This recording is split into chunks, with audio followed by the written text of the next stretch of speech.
إن الحمد لله نحمده ونستعينه ونستغفره ونعوذ بالله من شرور أنفسنا ومن سيئات أعمالنا من يهده الله فلا مضل له ومن يضلل فلا هادي له وأشهد أن لا إله إلا الله وحده لا شريك له وأشهد أن محمدا عبده ورسوله أما بعد فإن خير الحديث كتاب الله وخير الهدي هدي محمد صلى الله عليه وسلم وشر الأمور محدثاتها وكل محدثة بدعة وكل بدعة ضلالة وكل ضلالة في النار۔ انسان کی سعادت اور کامیابی اس میں ہے کہ وہ ظاہر و باطن میں اللہ تعالیٰ کا بندہ بن جائے اور اپنے قلب کی سطح پر، اپنے اقوال کی سطح پر اور اپنی عملی زندگی میں ہر اعتبار سے اللہ تعالیٰ کی مرضی کا، اللہ کی چاہت کا، اللہ تعالیٰ کے احکام کا اپنے آپ کو پابند بنا لے۔ اپنے قلب کی سطح پر، اپنے اقوال میں اور اپنی عملی زندگی میں وہ اپنے آپ کو اللہ تعالیٰ کی مرضیات کا، اللہ کے احکام کا پابند بنا لے۔ ایک انسان اس وقت تک واقعی اللہ تعالیٰ کا بندہ نہیں بن سکتا ہے جب تک کہ پوری طرح وہ اپنے آپ کو اللہ تعالیٰ کی بندگی میں نہ دے دے۔ اللہ تعالیٰ اس بات سے ہرگز راضی نہیں ہوگا کہ بندہ اپنی زندگی کے کچھ حصوں میں اللہ کا بندہ بنا رہے اور اپنی زندگی کے کچھ معاملات میں وہ اللہ کی طرف دیکھنے کی بجائے، اللہ سے امید رکھنے کی بجائے اللہ تعالیٰ کے غیر سے اپنے مسائل کے حل کا عقیدہ رکھے۔ اللہ تعالیٰ نے قرآن کریم میں سورۃ الفاتحہ میں ایمان والوں کو، اولیاء کو، صالحین کو، صحابہ کو، بلکہ اللہ کے نبی صلی اللہ علیہ وسلم کو بھی اس بات کا حکم دے دیا کہ وہ اللہ تعالیٰ ہی کی عبادت کریں اور اللہ تعالیٰ ہی سے اپنے مسائل میں استعانت کریں، اپنی زندگی کے تمام معاملات میں مدد طلب کریں۔ اور اللہ کے نبی صلی اللہ علیہ وسلم پر بھی اللہ تعالیٰ نے یہ لازم کر دیا کہ آپ یہ دعا اپنی ہر نماز میں، چاہے وہ فرض نماز ہو یا چاہے وہ نفل نماز ہو، چاہے وہ جماعت کی نماز ہو یا انفرادی نماز ہو، چاہے وہ جنازے کی نماز ہو، اپنی ہر نماز میں اللہ تعالیٰ سے اس بات کی دعا کریں اور اس بات کا اعلان کریں کہ ایاک نعبد و ایاک نستعین اور اہدنا الصراط المستقیم۔ ایک طرف تو یہ دعا اور اعلان اور اپنے قول سے اس بات کا اظہار اور عزم کہ ایاک نعبد، اے اللہ ہم تیری ہی عبادت کرتے ہیں، و ایاک نستعین اور ہم تجھی سے استعانت کرتے ہیں، تجھی سے مدد طلب کرتے ہیں، اور اسی کے ساتھ مستقل ہدایت پر جمع رہنے کے لیے کہا اہدنا الصراط المستقیم، اے اللہ ہم کو سیدھے راستے پر، صراط مستقیم پر چلاتا رہے، جمائے رکھ۔ اس لیے کہ انسان چاہے اپنے بارے میں کتنا ہی یقین کیوں نہ رکھتا ہو کہ اس کا عقیدہ صحیح ہے، اکثر اوقات انسان کا یہ بھرم شیطان توڑ دیتا ہے اور کہیں نہ کہیں سے اس کو ایسی چیزوں میں مبتلا کر دیتا ہے جو اس کے اس وعدے اور اس اعلان کے خلاف چلا جائے کہ ایاک نعبد و ایاک نستعین، اے اللہ ہم تیری ہی عبادت کرتے ہیں اور تجھی سے مدد چاہتے ہیں۔ یہ آیت کتنے مسلمان ہیں جو نماز میں پڑھتے ہیں لیکن نہیں جانتے کہ وہ کیا کہہ رہے ہیں؟ کتنے مسلمان ہیں جو لا علمی میں فاتحہ دیتے ہیں اور فاتحہ کس کو خوش کرنے کے لیے ہے؟ شیخ عبد القادر جیلانی رحمۃ اللہ علیہ۔ ان کو خوش کرنے کے لیے فاتحہ دے رہے ہیں، لیکن فاتحہ میں الفاظ کیا ہیں؟ ایاک نعبد و ایاک نستعین، اے اللہ ہم تیری ہی عبادت کرتے ہیں اور تجھی سے مدد چاہتے ہیں، لیکن فاتحہ دے رہے ہیں کیوں؟ اس لیے کہ بزرگ خوش ہو جائیں اور زندگی کے مسائل حل ہو جائیں۔ انسان کی لا علمی، اس کی جہالت اس کا سب سے بڑا دشمن ہے، اس لیے کہ جس انسان کے پاس صحیح علم نہیں ہے اس انسان کو کسی دشمن کی ضرورت نہیں ہے، ہلاکت کے لیے اس کے لیے کسی خارجی طاقت کی دشمنی کی ضرورت نہیں ہے، وہ اپنا دشمن آپ بن جاتا ہے۔ صحیح علم انسان کے لیے بہترین رہبر ہے، چاہے اس کا کوئی ساتھی ہو یا نہیں ہو، صحیح علم اس کو گڑھوں سے بچاتا ہے۔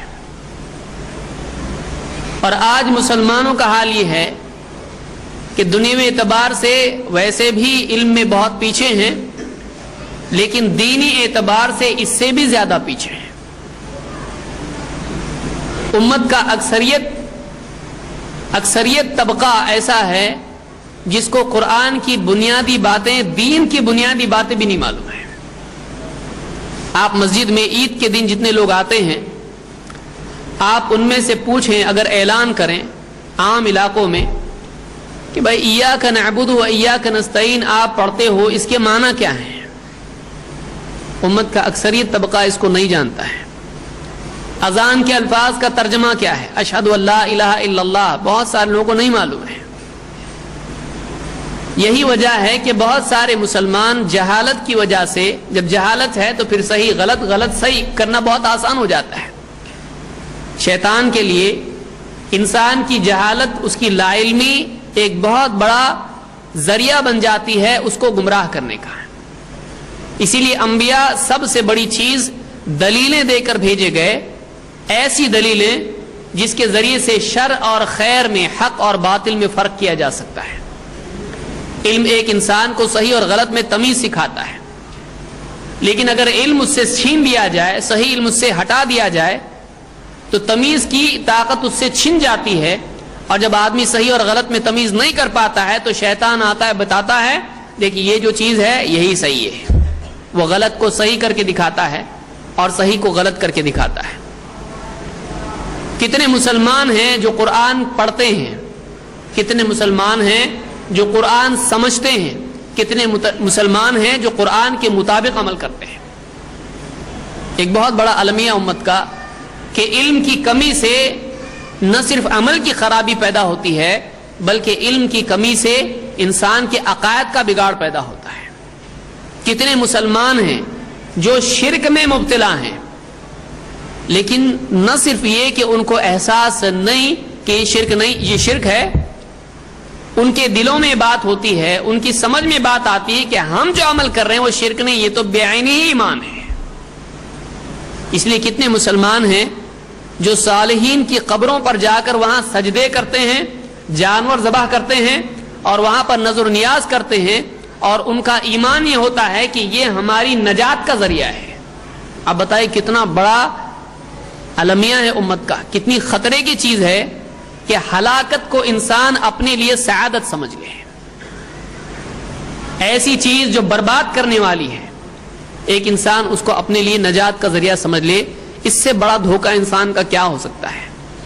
کہ ایک آدمی زہر پی رہا ہو اور وہ یہ سمجھ رہا ہو کہ یہ میرے لیے دوائی ہے، یہ میرے لیے آب حیات ہے، گویا کہ زندگی آب حیات زمین پر نہیں ہے لیکن تصور میں انسان کے ہے، کہ زندگی دینے والی چیز اس کو سمجھ رہا ہو لیکن وہ اس کی زندگی کی دشمن ہو، اس کو ختم کرنے والی ہو۔ یہ کب ہوتا ہے؟ جب آدمی کے پاس صحیح علم نہیں ہوتا ہے۔ صحیح علم کیا ہے؟ صحیح علم وہ نہیں ہے جس کو آدمی صحیح سمجھ لے، صحیح علم وہ نہیں ہے جس کو سماج صحیح علم بتائے۔ صحیح علم وہ ہے جو اللہ اور اس کے رسول کی طرف سے آیا ہو۔ الحق من ربک فلا تکونن من الممترین، حق تیرے رب کی طرف سے ہے، تو شک کرنے والوں میں سے مت بننا۔ قل ان ھدی اللہ ھو الھدی، کہ ہدا تو وہ ہے، ہدایت وہ ہے جو اللہ کی طرف سے ہے، اللہ کی ہدایت ہی اصل ہدایت ہے۔ تو اصل علم وہ ہے جو قرآن و سنت کا ہے، اصل علم وہ ہے جو رب کا فرمان اور نبی کریم صلی اللہ علیہ وسلم کی سنتیں ہیں. اگر یہ علم انسان کی زندگی میں آ جائے تو اس کے پاس وہ نور آ گیا جس کے ذریعے سے وہ اندھیرے میں اپنا راستہ تلاش کر سکتا ہے. اس کو ٹھوکر نہیں لگے گی, وہ گڑھے میں نہیں گرے گا. لیکن جس انسان سے یہ نور چھن جائے تو ایسا آدمی آنکھیں رکھنے کے باوجود گڑھے میں گرے گا. ایسا آدمی آنکھیں ہونے کے باوجود ٹھوکریں کھائے گا. بہت سے لوگ عقل مند ہوتے ہیں, سمجھدار ہوتے ہیں, لیکن آپ نے دیکھا ہوگا اتنی صلاحیت کے باوجود یہ آدمی شرک میں کیسے گر گیا. اتنا بڑا عقل مند انسان ہونے کے باوجود یہ کفریات میں کیسے گرفتار ہو گیا. وجہ کیا ہے؟ سمجھدار ہے, آنکھیں ہیں, لیکن اس کے پاس رب العالمین کی طرف سے نازل کیا ہوا نور نہیں ہے, اس کا صحیح فہم نہیں ہے. اسی لیے آج ہماری دعوت یہ ہے کہ سب کی باتیں ہم نے سن لی, اب ہم کو رجوع کرنا ہے رب العالمین اللہ سبحانہ تعالیٰ کی کتاب قرآن اور نبی کریم صلی اللہ علیہ وسلم کا فرمان. کتاب و سنت اور سلف صالحین کے منہج کی طرف آج ہم کو رجوع کرنا ہے, اس لیے کہ یہی وہ چیز ہے جو ہماری نجات کا لازمی اور یقینی ذریعہ ہے. اس میں ہماری آخرت بلکہ دنیا کی بھی خیر اور سعادت کا ذریعہ اور لازمی اس کو شرط بتایا گیا ہے. اسی لیے اللہ کے نبی صلی اللہ علیہ وسلم نے فرمایا کہ بعد میں جب امت میں 73 فرقے ہوں گے سب جہنم میں جائیں گے سوائے ایک کے. صحابہ نے پوچھا اللہ کے رسول وہ کون ہوں گے؟ من ہی یا رسول اللہ, وہ ایک جماعت کون سی ہوگی؟ آپ نے فرمایا ما انا علیہ واصحابی, وہ لوگ جس پر میں ہوں اور میرے صحابہ ہیں, جو لوگ اس راستے پر ہوں, اس منہج پر ہوں, وہی لوگ جنت میں جائیں گے, باقی سب جہنم میں جائیں گے. کتاب و سنت اور سلف کا فہم, سلف کا منہج اگر یہ زندگی سے نکل جائے تو ایک آدمی ساری باتیں جاننے کے باوجود بھی غلط فہمی میں مبتلا ہو جائے گا اور گمراہ ہو جائے گا. اسی لیے اللہ تعالیٰ نے قرآن کریم میں فرمایا, صحابہ کو خطاب کرتے ہوئے اللہ نے فرمایا فَإِنْ آمَنُوا بِمِثْلِ مَا آمَنْتُمْ بِهِ فَقَدِ اهْتَدَوْا, کہ اگر یہ یہودی, یہ اہل کتاب ویسا ایمان لے آئیں, ویسا عقیدہ اختیار کریں جیسا کہ تم ایمان لائے ہو صحابہ, فَقَدِ اهْتَدَوْا, تو وہ ہدایت پر ہیں. تو کتاب و سنت کی اتباع ضروری ہے, اور کتاب و سنت کی اتباع میں فہم سلف ضروری ہے.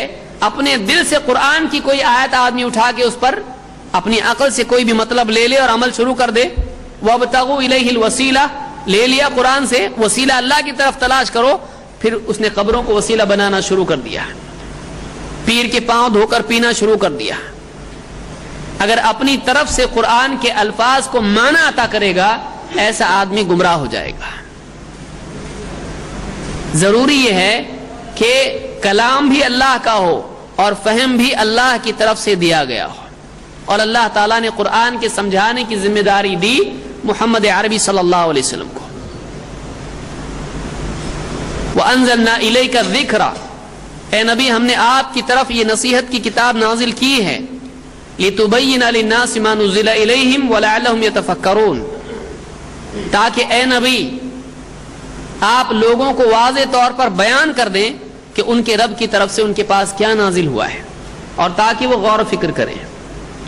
تو قرآن اللہ نے نازل کیا محمد رسول اللہ صلی اللہ علیہ وسلم پر. آپ نے اپنے قول سے قرآن کی توضیح کی, وضاحت کی. آپ نے اپنے عمل سے بتایا قرآن پر کیسے عمل کیا جاتا ہے. آپ نے ایک ایسا معاشرہ برپا کیا جس میں خیر اور شر کا فرق کرنے کی تمیز موجود تھی.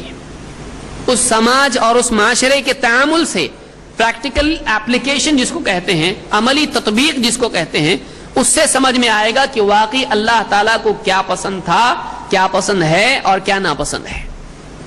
اس سماج کو دیکھنا پڑے گا. آج مسلمان کیا کرتا ہے کہ ہمارے بزرگ تو ایسا کرتے ہیں, ہمارے ہاں تو ایسا ہوتا ہے, ہمارے بڑے تو ایسا کہتے ہیں, ہمارے پیر صاحب تو ایسا کہتے ہیں, باپ دادا یوں کہتے ہیں, میری عقل شریف میں تو یہ آتا ہے. لیکن ہم کو اپنی عقل، اپنا سماج، باپ دادا یا فلاں ابن فلاں کو نہیں دیکھنا ہے، ہم کو دیکھنا ہے کہ ہمارے لیے نمونہ کون ہے. لقد کان لکم فی رسول اللہ اسوۃ حسنہ، تمہارے لیے اگر بہترین نمونہ ہے تو رسول اللہ صلی اللہ علیہ وسلم میں ہے. لقد کان لکم فی رسول اللہ اسوۃ حسنہ. آپ صلی اللہ علیہ وسلم نے جس چیز کو کیا ہم کریں، آپ نے جس کو ترک کیا ہم ترک کریں. اس کو سمجھیں، اس لیے کہ آگے کی بات اس پر مبنی ہے. یہ سمجھ میں آیا آگے کا آسان ہو جائے گا، یہ سمجھ میں نہیں آیا آگے کا تھوڑا مشکل ہو جائے گا. کہ اللہ کے نبی صلی اللہ علیہ وسلم نے جو کیا وہ ہمارے لیے دین ہے، ہمارے لیے وہ قابل اتباع ہے.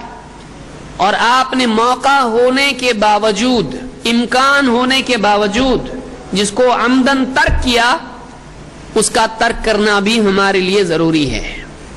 آپ نے نہیں کیا، اس کو نہیں کرنا بھی ہمارے لیے ضروری ہے. نبی نے جو کیا وہ کرنا دین ہے، نبی نے جس کو چھوڑے رکھا وہ بھی دین ہے. اس کو چھوڑنا دین ہے، اس کو چھوڑنا دین ہے. آپ دیکھیں آج مسلمانوں میں کئی لوگ ایسے ملیں گے، اگر آپ اس کا اوپر کا بٹن کھولیں تو کچھ دکھائی دے گا. اس کو تعویذ لٹکا ہوا ہے، کالا دھاگا اور ہرا کپڑا. دھاگا کالا ہی کمپلسری ہے، کالا دھاگا ہے اور اس میں ہرے رنگ کا تعویذ ہے. گدی نما کچھ تو بھی ہے، اس میں کچھ تو رکھا ہوا ہے اندر، خزانہ. کسی کے بازو پہ کچھ بندھا ہوا ہے، کوئی کڑا پہنے ہوئے، اس کی بہت ساری صورتیں ہیں. اور مسلمان جو نماز میں کہہ رہا ہے ایاک نعبد و ایاک نستعین، اے اللہ ہم تیری ہی عبادت کرتے ہیں اور تجھی سے مدد چاہتے ہیں، تجھی سے مدد چاہتے ہیں، لیکن اس کا اعتماد واقعی اللہ پر ہے، یہ اس وقت معلوم ہوتا ہے جب وہ اپنے گلے میں پہنا ہوا تعویذ گھر پہ بھول کے غلطی سے باہر نکلتا ہے. اگر اس کو یاد آ جائے کہ میرا تعویذ گھر پہ رہ گیا، میرا کڑا گھر پہ رہ گیا، میرا دھاگا ٹوٹ گیا، گھبرا جاتا ہے ایک دم.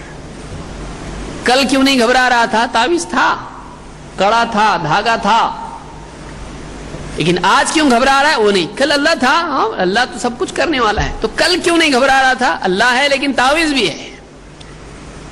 اور آج اللہ ہے لیکن تعویذ نہیں ہے. تو یعنی اللہ تعالیٰ کا ہونا نہ ہونا برابر ہے، لیکن تعویذ ہو نہیں ہو تو فرق پڑتا ہے.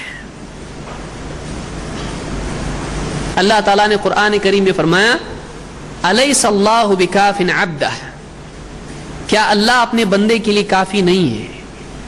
الیس اللہ بکاف عبدہ، یہ پوچھا نہیں جا رہا ہے، یہ جتایا جا رہا ہے کہ بندہ اگر اللہ کی بجائے کسی اور پر اعتماد کیا ہوا ہے تو وہ سوچے واقعی وہ اللہ کا بندہ ہے یا نہیں. الیس اللہ بکاف عبدہ، کیا اللہ اپنے بندے کے لیے کافی نہیں ہے؟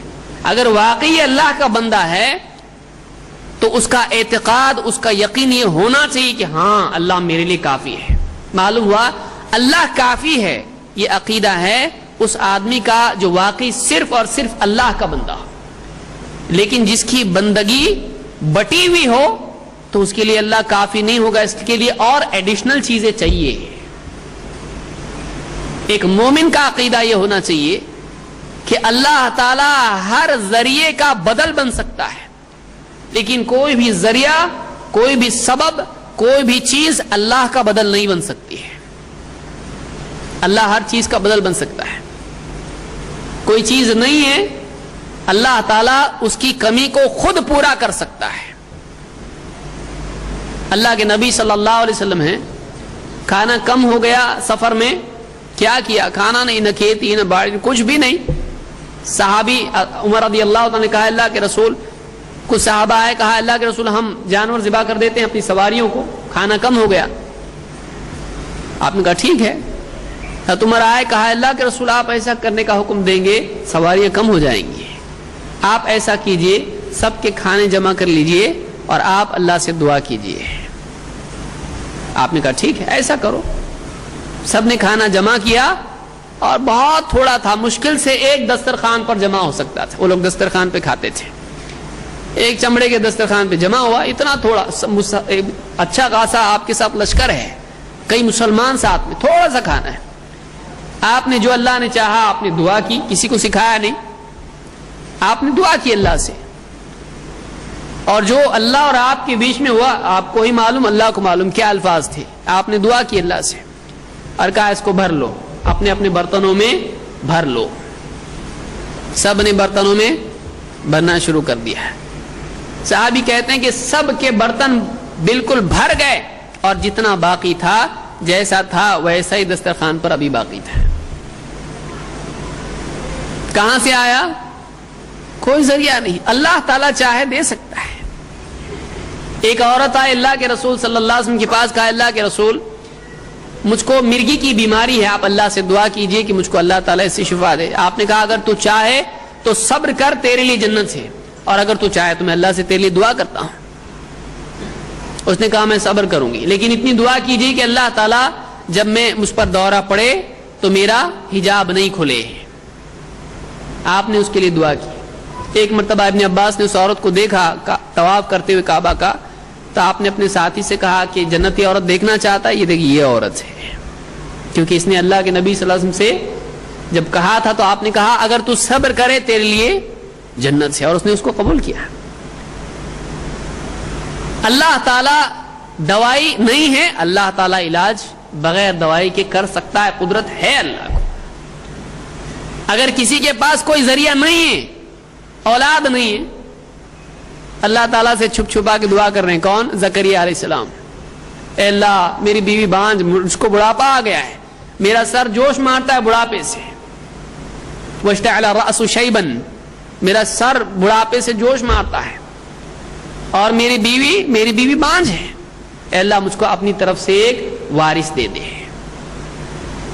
یا بیوی کے گلے میں تعویذ باندھا؟ نہیں. نبی بھی اپنی بیوی کو اولاد نہیں دے سکتے, اللہ تعالیٰ سے دعا مانگتے ہیں. اور کوئی آدمی گلے میں باندھ لیا بیٹا ہو جائے گا, بیٹے کے تعویذ الگ, بیٹی کے تعویذ الگ. اب اس کو بیٹا ہوگا یا بیٹی ہوگا؟ اب بتائیے, فلانی درگاہ کی عودی کھا لو بیٹا ہو جائے گا, یہ کیا ہے؟ بیج ہے کیا ہے؟ کہاں سے پیدا ہوگا؟ نبی ہے, اللہ تعالیٰ سے دعا کر رہے ہیں, اللہ مجھ کو اولاد نہیں ہے, بڑھاپا آ گیا اب تک اولاد نہیں, اور میری بیوی بانجھ ہے, نہ خود اولاد بیوی کو دے سکتے ہیں نہ بیوی کا بانجھ پن دور کر سکتے ہیں.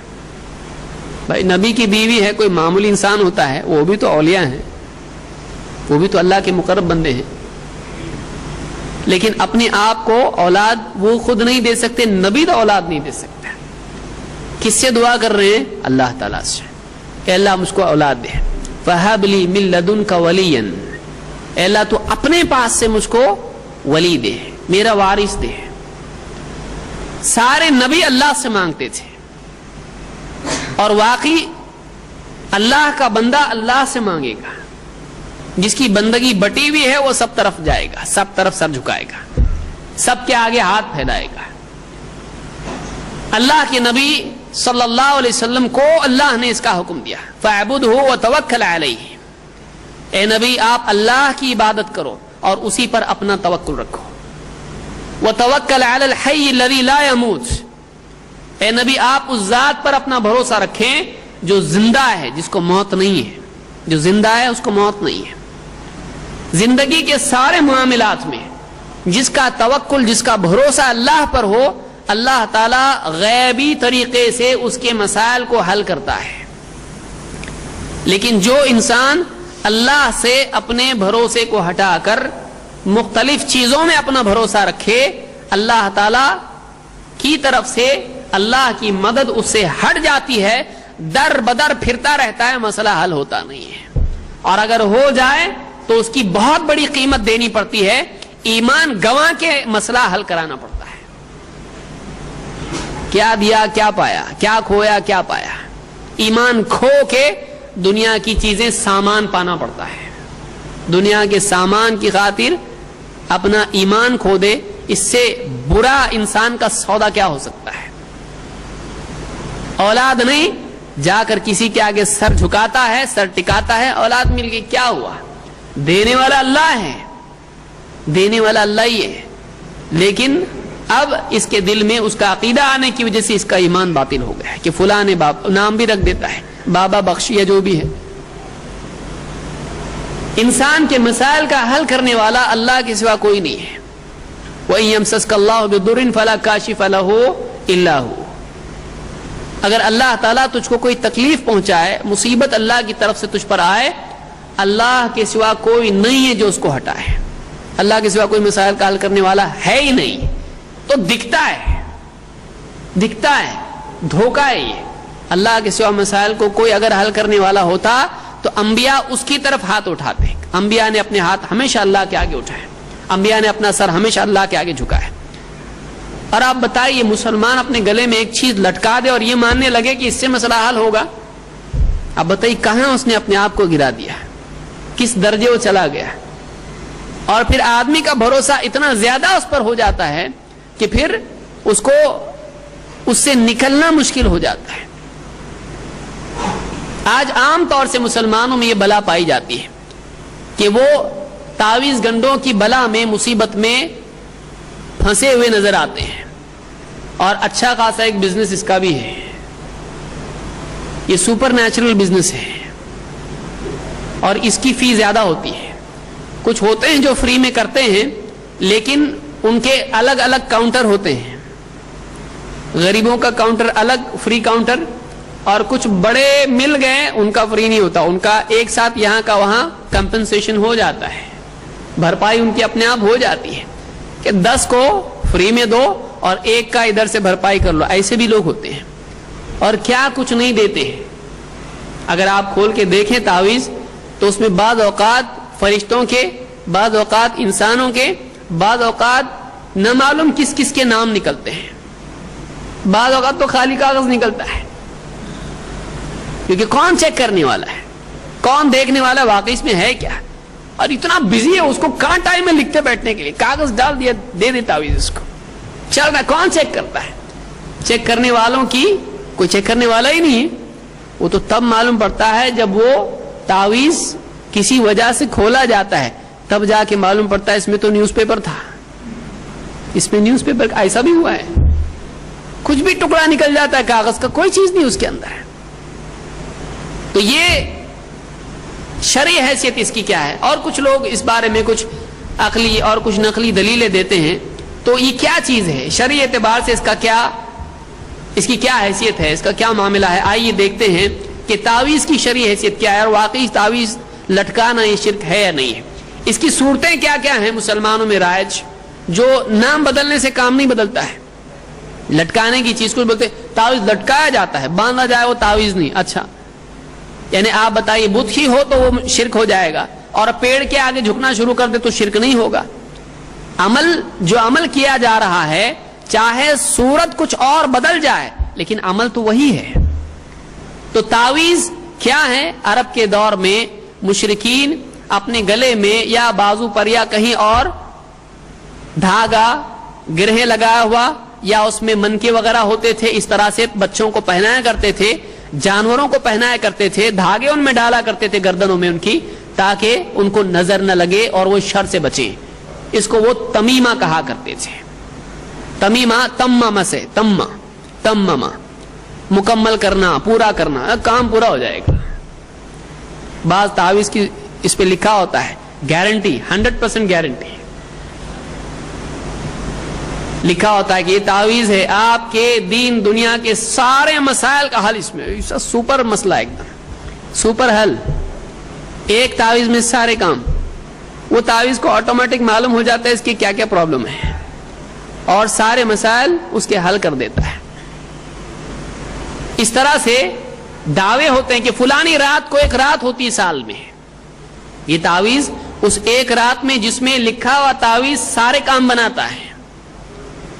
ایسے تعویذ بھی ملتے ہیں کہ انسان کے سارے مسائل کو، بیٹا چاہیے بیٹا ملے گا، بیٹی چاہیے بیٹی ملے گا، نکاح جوڑا چاہیے جوڑا ملے گا، جاب چاہیے جاب ملے گا، بیماری شفا ملے گی، دشمن تکلیف دے رہا ہے وہ بھی حل ہو جائے گا، اور کیس اٹکا ہوا ہے وہ بھی حل ہو جائے گا، سب ہو جائے گا۔ اور ایک بار نہیں، خریدو ایک بار لیکن مسئلہ ہر بار حل ہوگا، زندگی بھر کے لیے، life time warranty, life time warranty. کون نہیں خریدے گا؟ اتنا سستا آدمی کو دکھائی دے یہ تو بہت بھاری چیز ہوگی، لے لیتا آدمی، لیکن اس کا مسئلہ حل ہوتا ہے؟ اس کے مسائل حل نہیں ہوتے جو بیچ رہے ہیں۔ وہ آدمی کئی مہینوں سے گھوم رہا ہے، کوئی سوچتا نہیں ہے کہ کئی مہینوں سے گھوم رہا ہے، در بدر کی ٹھوکریں کھا رہا ہے، تعویذ جو ہے چمک بھی ختم ہو چکی ہے اس کی انگوٹھیوں کی، اور تعویذ کیسے ہو گئے اس کے کاغذ بھی پیلے ہو گئے، لیکن اب تک بک رہا نہیں، ایک پہن لیتا خود سارا بک جاتا، کوئی سوچتا نہیں ہے۔ لیکن امید انسان کو اندھا کر دیتی ہے، اس کو یاد رکھیے۔ بہت سارے اچھے عقیدے والا بھی جب مسئلہ آتا ہے، یہاں گئے وہاں گئے، ڈاکٹر کوئی آ کے کان میں بولتا ارے وہ بابا کے پاس چلو، وہ بابا بہت پہنچے ہوئے ہیں، ایک تعویذ پہنو، بعد میں توبہ کر لینا،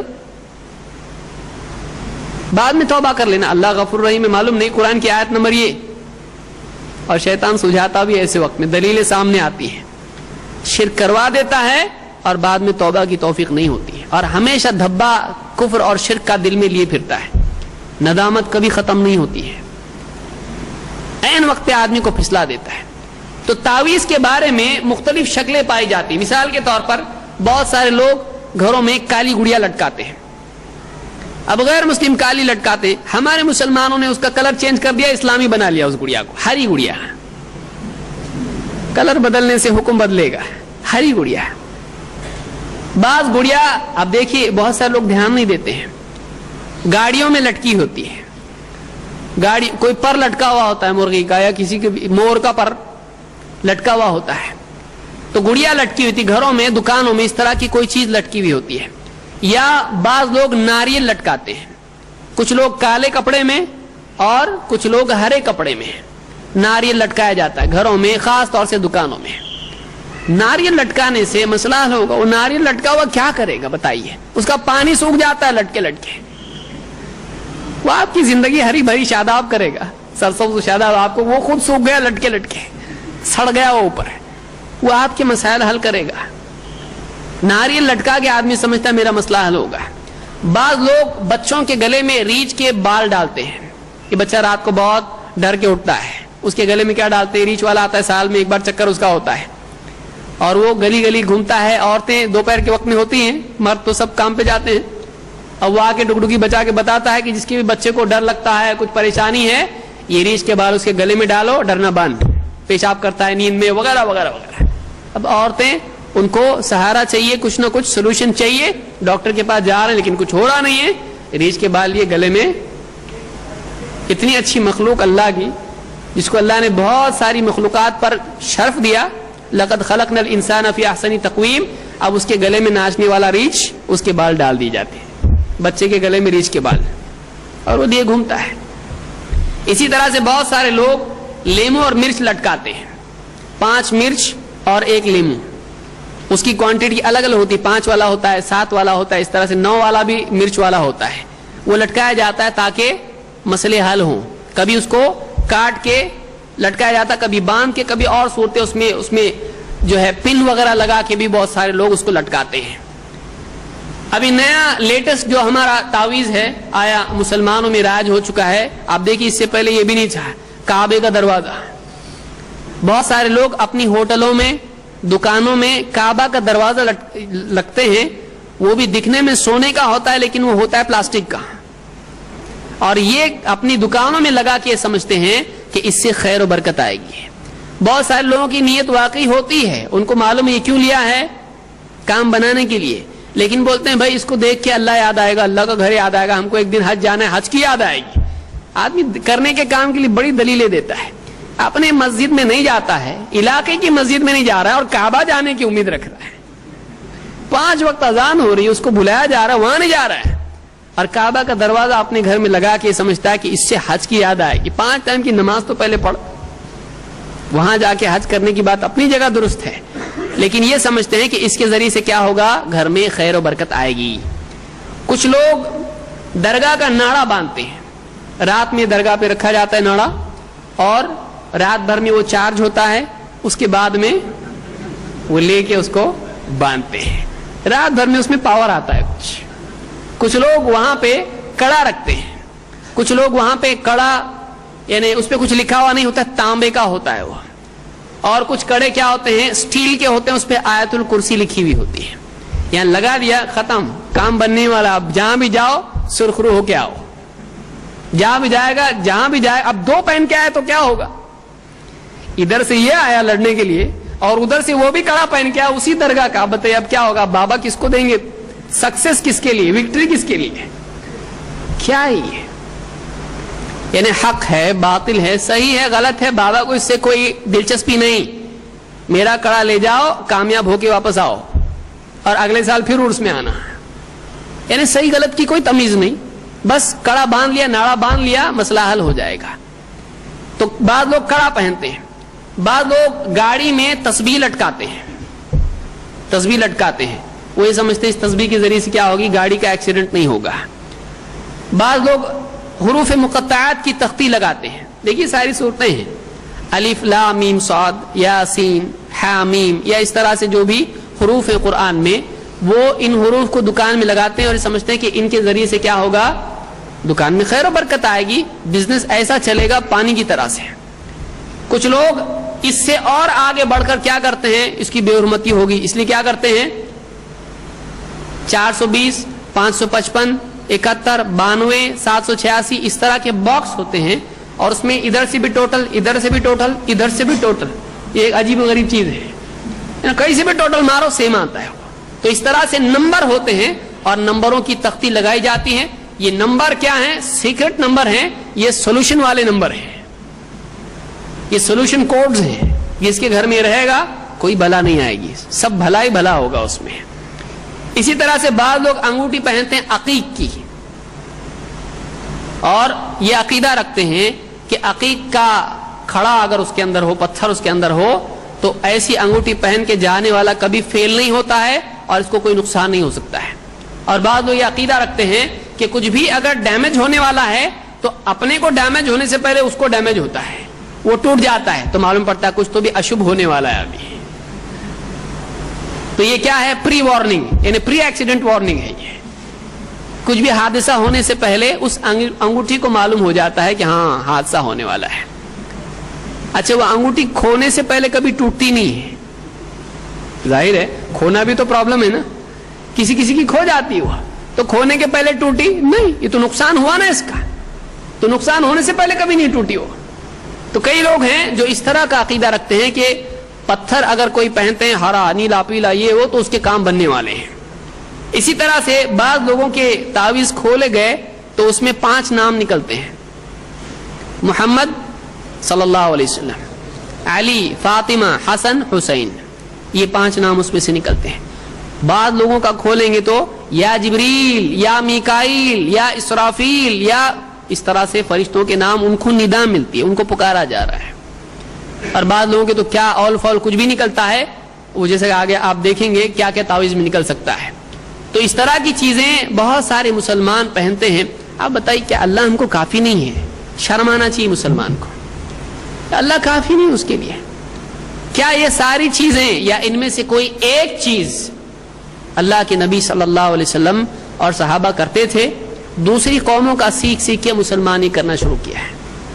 آپ کو ایک دھاگا بچائے گا، کڑا بچائے گا، آپ کو لیمو بچائے گا، مرچ بچائے گی آپ کو، دونوں کو ملا کے اچار بنا کے کھاتا تو ثواب ملتا کچھ، مہمان کو کھلاتا دعا دیتا اس کو کتنا ذائقہ اچھا ہے. لٹکانے میں کیا خوبی ہے، ناریل پھوڑ کے اگر کسی بیمار کو پلاتا اس کی انرجی اس کو ملتی، لیکن گھر میں لٹکانے سے کیا پاور آنے والا ہے، کیا پاور آنے والا ہے. لیکن آدمی جب امیدیں باندھ لیتا ہے تو امیدیں انسان کی عقل پر پردہ ڈال دیتی ہے. اس لیے آپ دیکھیے جو جوا کھیلتا ہے اس کو امید ہوتی، لاٹری والے کو امید ہوگا کام، وہ کھونے پہ دھیان نہیں دیتا ہے، وہ پانے پہ دھیان دیتا ہے، اور پانا ہوتا نہیں ہے. زندگیاں چلی جاتی ہیں، ساری گھر کی جائیداد بلکہ پاؤں کے جوتے اور بدن کے کپڑے بیچ کے آدمی آ جاتا ہے لاٹری کے لیے، جوئے کے لیے. کس امید میں؟ ایک بڑا نمبر اپنا لگ جائے گا، بڑی لاٹری لگ جائے گی، کتنے گھر برباد ہوتے ہیں. لیکن لاٹری والا کئی یعنی گنا اس سے بہتر ہوتا ہے کہ جو آدمی اپنے ایمان کو بیچ کے دنیا کی چیز کی امید رکھتا ہے. وہ تو پیسے بیچ رہا ہے، وہ اپنے کپڑے کھو رہا ہے، وہ اپنے جوتے کھو رہا ہے, وہ اپنا مال کھو رہا ہے, یہ اپنا ایمان کھو کے آ رہا ہے. بتائیے زیادہ خطرناک بزنس کس نے کیا, سودا کس نے مہنگا کیا کہ ایک آدمی اپنے ایمان ہی کھو دے, دنیا کے پانے کی امید میں وہ ملا بھی نہیں اس کو. کیونکہ کئی لوگ ہیں جو ایک سولوشن کرتے ہیں شرکیہ, نہیں ہوتا ہے, دوسرا آ کے بولتا ہے ایجنٹ نہیں یہاں نہیں, وہاں سالو ہوگا یہ, تو دوسرے کے پاس جاتے ہیں, تو یہاں ہوتا تو ہو جانا چاہیے تھا, نہیں ہوتا ہے. اسی لیے کئی درگاہ ہیں, کئی بابا اور کئی سولوشن ہوتے ہیں, یہاں نہیں ہوا تو وہاں, یہ نمبر نہیں لگا تو وہاں لگے گا. تو اگر اتنا کانفیڈنٹ تھا تو یہی ہونا چاہیے تھا, نہیں ہوتا ہے. ایک اللہ کا در چھوڑ کے اگر آدمی جائے تو پھر 100 در پہ سر جھکانے پڑتے ہیں. اللہ کے نبی صلی اللہ علیہ وسلم کا معاملہ کیا تھا؟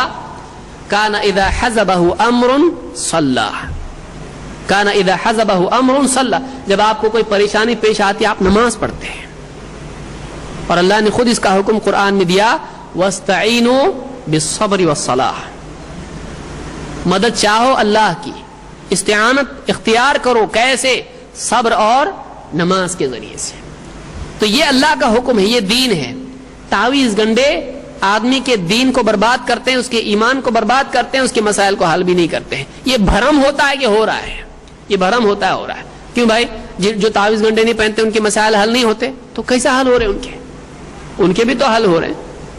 ہم لوگ تعویذ نہیں پہنتے ہیں, ہم لوگ کچھ باندھتے نہیں گلے میں, لیکن اللہ سے دعا کرنے کے بعد کیا مسائل حل نہیں ہوتے ہیں؟ ہوتے ہیں. تو پھر جب اس کے بغیر ہوتا ہے تو کیوں آدمی اس طرف جائے, کیوں آدمی وہ عمل کرے جس کا انکار اللہ اور اس کے رسول نے کیا ہے؟ توکل کا حکم ہم کو دیا گیا ہے.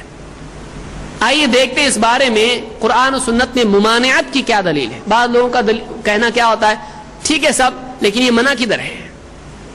بہت سارے لوگ ان کو سمجھ میں نہیں آتا ہے, ان کو چاہیے کہ آپ بتاؤ یہ منع ہے تو ہم چھوڑیں گے, نہیں تو نہیں چھوڑیں گے. ایسے لوگوں کے لیے آئیے دیکھتے ہیں اس کی ممانعت کی کیا دلیلیں ہیں اور کیوں یہ غلط ہے. عقبہ ابن عامر الجہنی صحابی ہیں رضی اللہ عنہ, فرماتے ہیں ان رسول اللہ صلی اللہ علیہ وسلم اقبل الیہ رہط, اللہ کے رسول صلی اللہ علیہ وسلم کے پاس ایک رہط, 3 سے لے کے 9 تک کی گنتی کو رہط کہا جاتا ہے, اتنے لوگ آئے.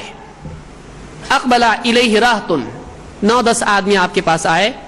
فبايع 9 وامسك عن واحد, تو آپ نے 9 لوگوں سے بیعت کی اور آپ نے ایک سے بیعت نہیں کی. فبايع 9, 9 سے آپ نے بیعت کی, وامسك عن واحد, اور ایک سے آپ نے بیعت نہیں کی. فقالوا یا رسول اللہ, انہوں نے کہا اللہ کے رسول, بايعت 9 وتركت هذا, آپ نے 9 سے تو بیعت کی, اس کو چھوڑا, اس کو کیوں چھوڑا آپ نے؟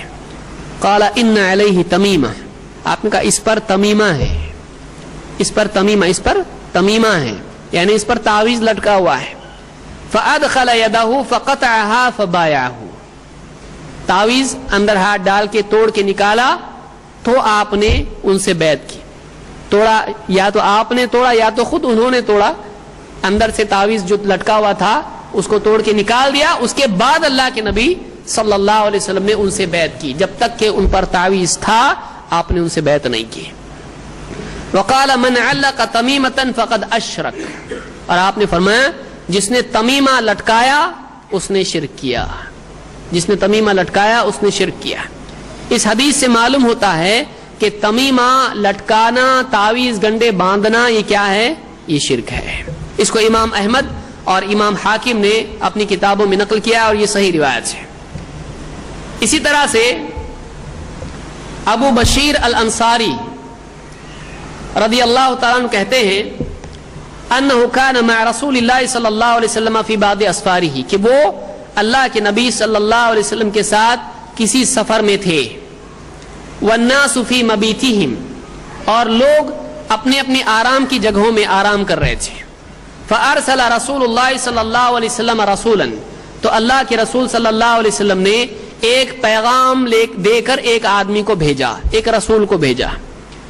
اللہ یبقین فی رقبۃ بعیر قلادۃ من وتر او قلادۃ الا قطعت, آپ نے ایک آدمی کو بھیجا اور اس سے کہا کہ سب تک یہ پیغام پہنچا دو. اس پیغام کے ساتھ بھیجا کہ کوئی بھی اونٹ ایسا نہ رہے جس کے گلے میں کوئی دھاگا باندھا ہوا ہو نظر سے یعنی اس کو بچانے کے لیے یا اس کو شر سے بچانے کے لیے.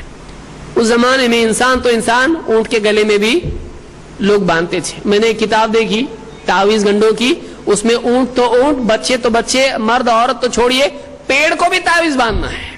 اگر کسی پیڑ پہ پھل اچھے نہیں لگتے ہوں, آپ کیا کیجئے, اس کو اس پر یہ تعویذ لے جا کے باندھ دیجئے, انشاءاللہ وہ ثمردار ہوگا. انشاءاللہ تو سب کچھ ہو سکتا ہے. انشاءاللہ کا مطلب کیا ہے؟ اللہ نے چاہا. بغیر تعویذ باندھے اللہ نے چاہا تو نہیں ہوگا. جب اللہ چاہے تو تعویذ باندھو, نہیں باندھو تو ہونا ہی ہونا ہے. تو انشاءاللہ کی قید کیوں ہے یہاں پر؟ تو شرک کر کے انشاءاللہ ہوگا سے اچھا ہے شرک سے بچ کے انشاءاللہ ہوگا. تو پیڑوں پہ تعویذ باندھنے کا آج عام جو ہے مسلمانوں میں بھی رواج. اعمال قرآن آپ کتاب اٹھا کے دیکھیے, ایسے ایسے تعویذ اس میں دکھیں گے آپ کو کہ آپ کی عقل حیران ہو جائے گی کہ مسلمان بھی ایسا کر سکتا ہے, مسلمان بھی ایسا کر سکتا ہے. تو اس کو امام البخاری مسلم دونوں نے روایت کی. اس سے معلوم ہوا کہ مسلمان انسان تو چھوڑیے, جانور کے گلے میں بھی کوئی دھاگا نہیں ہونا چاہیے جو حفاظت یا نفع کے لیے باندھا گیا ہو. بعض لوگ کہتے ہیں کہ اس سے ہم کو فائدہ ہوتا ہے, اس سے ہم کو فائدہ ہوتا ہے. بعض لوگ کہتے ہیں دیکھیے ہم کو پرابلم تھا اور ہم کو اس سے گلے میں جب تعویذ ہم نے باندھا تو ہمارا مسئلہ حل ہو گیا. یہاں پر یہ قاعدہ یاد رکھیں کہ کسی چیز سے فائدہ ہونا یہ اس بات کی دلیل نہیں ہے کہ وہ چیز اسلام میں جائز ہے. اگر فائدہ کو آپ دلیل بنائیں بلکہ فائدہ کو اپنے لیے حلال بنانے کا قاعدہ بنا لیں تو پھر چوری حلال, جھوٹ حلال, دھوکہ حلال, خیانت حلال, ساری اس طرح کی چیزیں کیا ہو جائیں گی؟ حلال. کیوں؟ جھوٹ بولنے میں فائدہ ہے, چوری کرنے میں فائدہ ہے, خیانت میں فائدہ ہے, دھوکے میں فائدہ ہے. پھر فائدہ کس میں نہیں ہے؟ اگر فائدے کی بنیاد پر آدمی چیزوں کو حلال ماننے لگے تو پھر آپ دیکھیے کئی چیزیں ہیں جن میں فائدہ ہوتا ہے. یہاں تک کہ قرآن کریم میں اللہ نے فرمایا یسألونک عن الخمر والمیسر, لوگ آپ سے شراب اور جوئے کے بارے میں پوچھتے ہیں, حلال ہے کہ حرام ہے کیا ہے. لوگ آپ سے پوچھتے ہیں شراب اور جوئے کے بارے میں.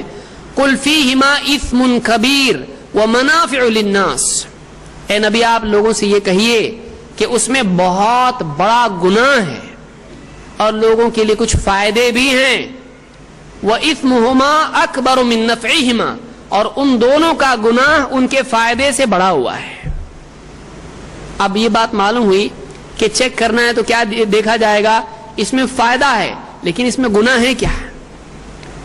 اگر گناہ ہے تو فائدے کو دیکھا جائے گا نہیں. یہاں پر اللہ نے فرمایا کہ ان کا گناہ ان کے فائدے سے بڑا ہوا ہے. تو اب شراب میں فائدہ کوئی ڈاکٹر نہیں, اللہ تعالیٰ بتلا رہا ہے. آپ بتائیے اس سے بڑا فتویٰ اور کیا چاہیے؟ اس سے بڑھ کے میڈیکل رپورٹ آپ کو کیا چاہیے؟ اللہ تعالیٰ فرمایا کہ قل فیہما اثم کبیر ومنافع للناس, اے نبی آپ کہیے کہ شراب اور جوئے میں کیا ہے؟ ان میں بہت بڑا گناہ ہے اور لوگوں کے لیے فائدے بھی ہیں. ایک فائدہ ہے منافع, پلورل ہے, جمع ہے, بہت فائدے ہیں, کئی فائدے ہیں, ایک سے زیادہ فائدے ہیں. لیکن اب فائدے کو دیکھیں گے یا گناہ کو دیکھیں گے؟ اللہ نے فرمایا وَإِثْمُهُمَا أَكْبَرُ مِن نَفْعِهِمَا, ان کا گناہ ان کے فائدوں سے بڑا ہوا ہے. تو اب حلال ہوئی کہ حرام ہوئی؟ شراب بھی حرام اور اسی طرح سے جوا بھی حرام. تو اسلام کا ایک قاعدہ ہے کہ ہم فائدے کو نہیں دیکھیں گے, ہم یہ دیکھیں گے وہ جائز ہے یا ناجائز ہے, گناہ ہے کہ نہیں ہے. اور جب اللہ کے نبی صلی اللہ علیہ وسلم ایک چیز کو شرک قرار دے دے تو چاہے اس میں 1 کروڑ فائدے ہوں ہم نہیں کریں گے. 1 کروڑ فائدے ہوں ہم اس کو نہیں کریں گے. کیوں؟ اس لیے کہ وہ حرام ہے, اس لیے کہ وہ گناہ ہے, اس لیے کہ وہ شرک ہے. تو اللہ نے یہاں پر یہ قاعدہ ہم کو بتا دیا.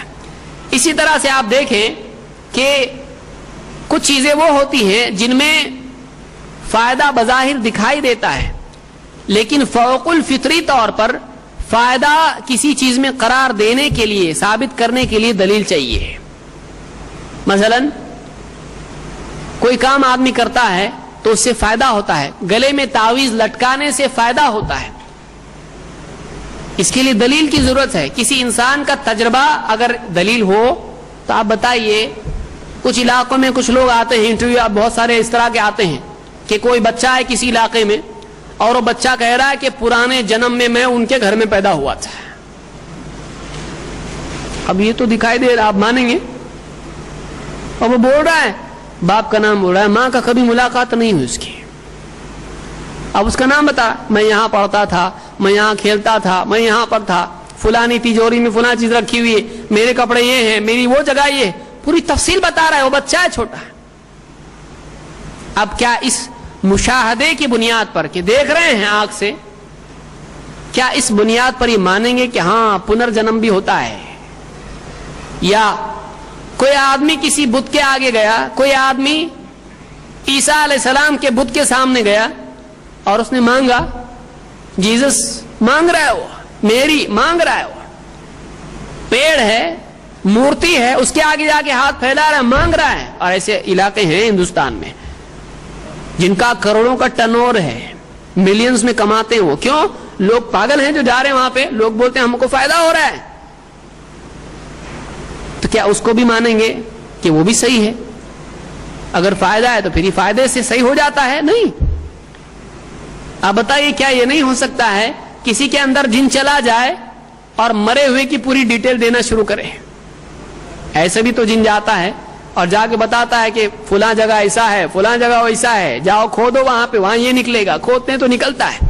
تو وہ جن ہوتا ہے جو کسی مرے ہوئے کے نام سے کسی کے اندر آ کے بتاتا ہے میں پرانے پچھلے جنم میں ایسا تھا. کیوں؟ کیا ضرورت ہے اس کو عقیدہ خراب کرے ان کا, تاکہ ایک آدمی سوچے پنرجنم ہے یعنی جا کے واپس آ رہا ہے, اس کا مطلب کوئی آخرت نہیں ہے, قبر میں عذاب و ثواب کچھ بھی نہیں ہے, یعنی واپس آ رہا نہیں ہے. یعنی ایک آدمی مرنے کے بعد دوسرے آدمی کے جسم میں چلا جاتا ہے, نیکسٹ جنم میں پیدا ہوتا ہے. وہ عقیدہ بگاڑ رہا ہے. وہ کون ہے؟ وہ جن ہے. تو ہم مشاہدے پر ہم ڈیپینڈ رہیں, فائدہ ہو رہا ہے, نقصان ہو رہا ہے. ہم مشاہدے پر ڈیپینڈ نہیں رہتے ہیں. ہماری نفع نقصان کے لیے کتاب و سنت کی دلیل چاہیے کہ دھاگا باندھنے سے فائدہ ہوتا ہے, فلانی چیز کرنے سے, تعویذ گلے میں باندھنے سے فائدہ ہوتا ہے. کتاب و سنت کی دلیل ہم کو چاہیے, عقل اور مشاہدے کی دلیل ہم کو نہیں چاہیے. ہم کو اس کی دلیل نہیں چاہیے. مثال کے طور پر آپ دیکھیے کہ کوئی چیز ایسی جڑ جائے, جیسے بابا کی قبر پہ رکھ دیے کوئی دھاگا, بابا کی قبر پہ دھاگا اگر رکھ دیے, پاور آتا ہے, دلیل اس کی فائدہ ہم کو ہوتا ہے, دلیل نہیں ہے. دلیل نہیں ہے. ہو سکتا ہے اس کو لگتا ہے. ڈاکٹرز لوگ کچھ دوائیں دیتے ہیں, پلاسیبو اس کو کہتے ہیں. وہ دوا کیسی ہوتی ہے؟ وہ بس پاؤڈر ہوتا ہے, اس کی گولیاں بناتے ہیں. یہ آپ ڈاکٹر سے پوچھیں, آپ کو بتائے گا. سارے ڈاکٹر نہیں بتائیں گے. وہ کیا دوائی ہوتی؟ وہ دوائی نہیں ہوتی, وہ پاؤڈر ہوتا ہے بس. کچھ پیشنٹ کیسے ہوتے ہیں, واقعی پیشنٹ نہیں ہوتے ہیں, دماغی پیشنٹ ہوتے ہیں. ان کو جب تک کہ دوائی نہیں دی جائے گی, ان کو جب تک کہ دوائی میں نے کھایا اچھا ہوا ایسا لگتا ہی نہیں. مثلا اس کے سر میں درد ہوتا ہے, ڈاکٹر کیا کرتا ہے, اس کو دوائی دے گا, اس کو اچھا نہیں لگ رہا. اچھا لگ رہا ہے؟ نہیں. تم کو کچھ بھی پرابلم نہیں ہے؟ نہیں, مجھ کو پرابلم ہے, مجھ کو یہ تکلیف ہوتی ہے, پیٹ دکھتا ہے, سر دکھتا ہے, یہ ہوتا ہے, وہ ہوتا ہے. ڈاکٹر بولتا ہے اچھا ٹھیک ہے, دوائی دیتا ہے, کھاتا ہے, اب اچھا لگ رہا ہے, ہاں بہت اچھا لگ رہا ہے. حالانکہ ڈاکٹر کو معلوم ہے اس کو کچھ بھی نہیں ہے, اس کے دل میں دوائی کھانے کا شوق ہے. جب تک کہ دوائی کھاتا نہیں ہے اس کو اچھا لگتا نہیں ہے. ایسے کئی پیشنٹ ہوتے ہیں, ایسی دوائی ملتی ہے, ڈاکٹر کو جا کے پوچھیے آپ. تو بہت سے معاملات ایسے ہوتے ہیں کہ واقعی فائدہ نہیں ہوتا ہے, اس کو لگتا ہے میرے کو فائدہ ہوا. جب سے ناڑا باندھا, جب سے معاملہ ناڑا باندھا, جاڑا گیا, ٹھنڈ بخار نکل گیا. تو ایسا بہت سارے لوگوں کو خود ان کو لگتا ہے کہ ہم کو فائدہ ہو رہا ہے, واقعی نہیں ہوتا. کوئی بہت گھبراہٹ ہوتی ہے ہم کو. گھبراہٹ کس کو نہیں ہوتی بھائی؟ آپ کے گھر میں وینٹیلیشن, ایک مرتبہ ایک صاحب آئے مجھ سے پوچھنے لگے کہ مجھ کو بہت گھبراہٹ ہوتی ہے, یہ ٹائم میں مجھ کو بہت گھبراہٹ ہوتی ہے. میں نے کہا آپ کا وینٹیلیشن صحیح ہے؟ وہ میرے منہ کو دیکھ رہا ہے, وینٹیلیشن کا کیا تعلق ہے اس؟ میں نے کہا آپ کا گھر میں ہوا اگر نہیں آتی, آپ کو گھبراہٹ نہیں ہوگی تو کیا ہوگا؟ ہاں وینٹیلیشن نہیں ہے ہمارے گھر میں سے, ہوا نہیں ہے تو گھبراہٹ ہی ہوگی آپ کو. بعض اوقات ایک سادہ وجہ ہوتی ہے, لیکن اتنے زیادہ لوگوں میں یہ چیزیں عام ہیں کہ ہر وجہ آدمی کس سے لے کے جا کے جوڑتا ہے. سر دکھ رہا ہے مجھ کو, نماز میں مجھ کو جو ہے میں صورتیں بھولتا ہوں, یا مجھ کو ایسا مسئلہ ہوتا ہے, یا مجھ کو تکلیف ہوتی ہے, پیٹ میں دکھتا ہے, تھکن محسوس ہوتی ہے. جادو تو نہیں ہے. اور آپ کسی بھی عملیات والے کے پاس جائیے, آپ اس سے مجھ کو کچھ ہے کیا, بولے آپ کو کچھ ہے, بھائی کچھ ہے تبھی تو کچھ ملے گا، ورنہ ایک بکرا فری میں چلا جائے اس کو بغیر ذبح کیے ہوئے. اور جو بھی عملیات والے ہوتے ہیں شاید ہی کسی کو بخشتے ہوں. ہاں جس کی جیب میں کچھ نہیں بولتے تم کو کچھ نہیں ہے، جس کی جیب میں کچھ نہیں ہے تم کو کچھ نہیں ہے، کیونکہ اس کا علاج کرنے میں اتنا سوکھانا پڑے گا اپنے حلق کو، فری میں اس کو دینا پڑے گا لکھ کے، پیسہ تو کچھ آنے والا نہیں ہے. تو عام طور سے ان میں ہوتا ہے کہ جس کو بھی دیکھتے ہیں ہاں آپ کو کچھ ہے، سر دکھتا ہے ہاں، گھبراہٹ ہوتی ہے ہاں، تھوڑا سا بھولنا ہوتا ہے ہاں، نماز پڑھنے کو دل نہیں کرتا ہے ہاں، تم کو کچھ تو بھی ہے. تو عام مسلمانوں کا حال ہے نماز پڑھنے کو نہیں ہوتا ہے. اچھے اچھوں کو بستر سے باہر آنے کے لیے 7 سمندر پار کرنے پڑتے ہیں، دل پہ پتھر رکھنا پڑتا ہے. الارم بند کرنے کی طاقت ہوتی ہے، آنکھ کھولنے کی نہیں ہوتی. تو عام لوگوں کا سر درد کس کو نہیں ہوتا ہے؟ تو ایسے مسائل کوئی دلیل نہیں ہے، انسان کو خود لگتا ہے اس کو تکلیف ہے.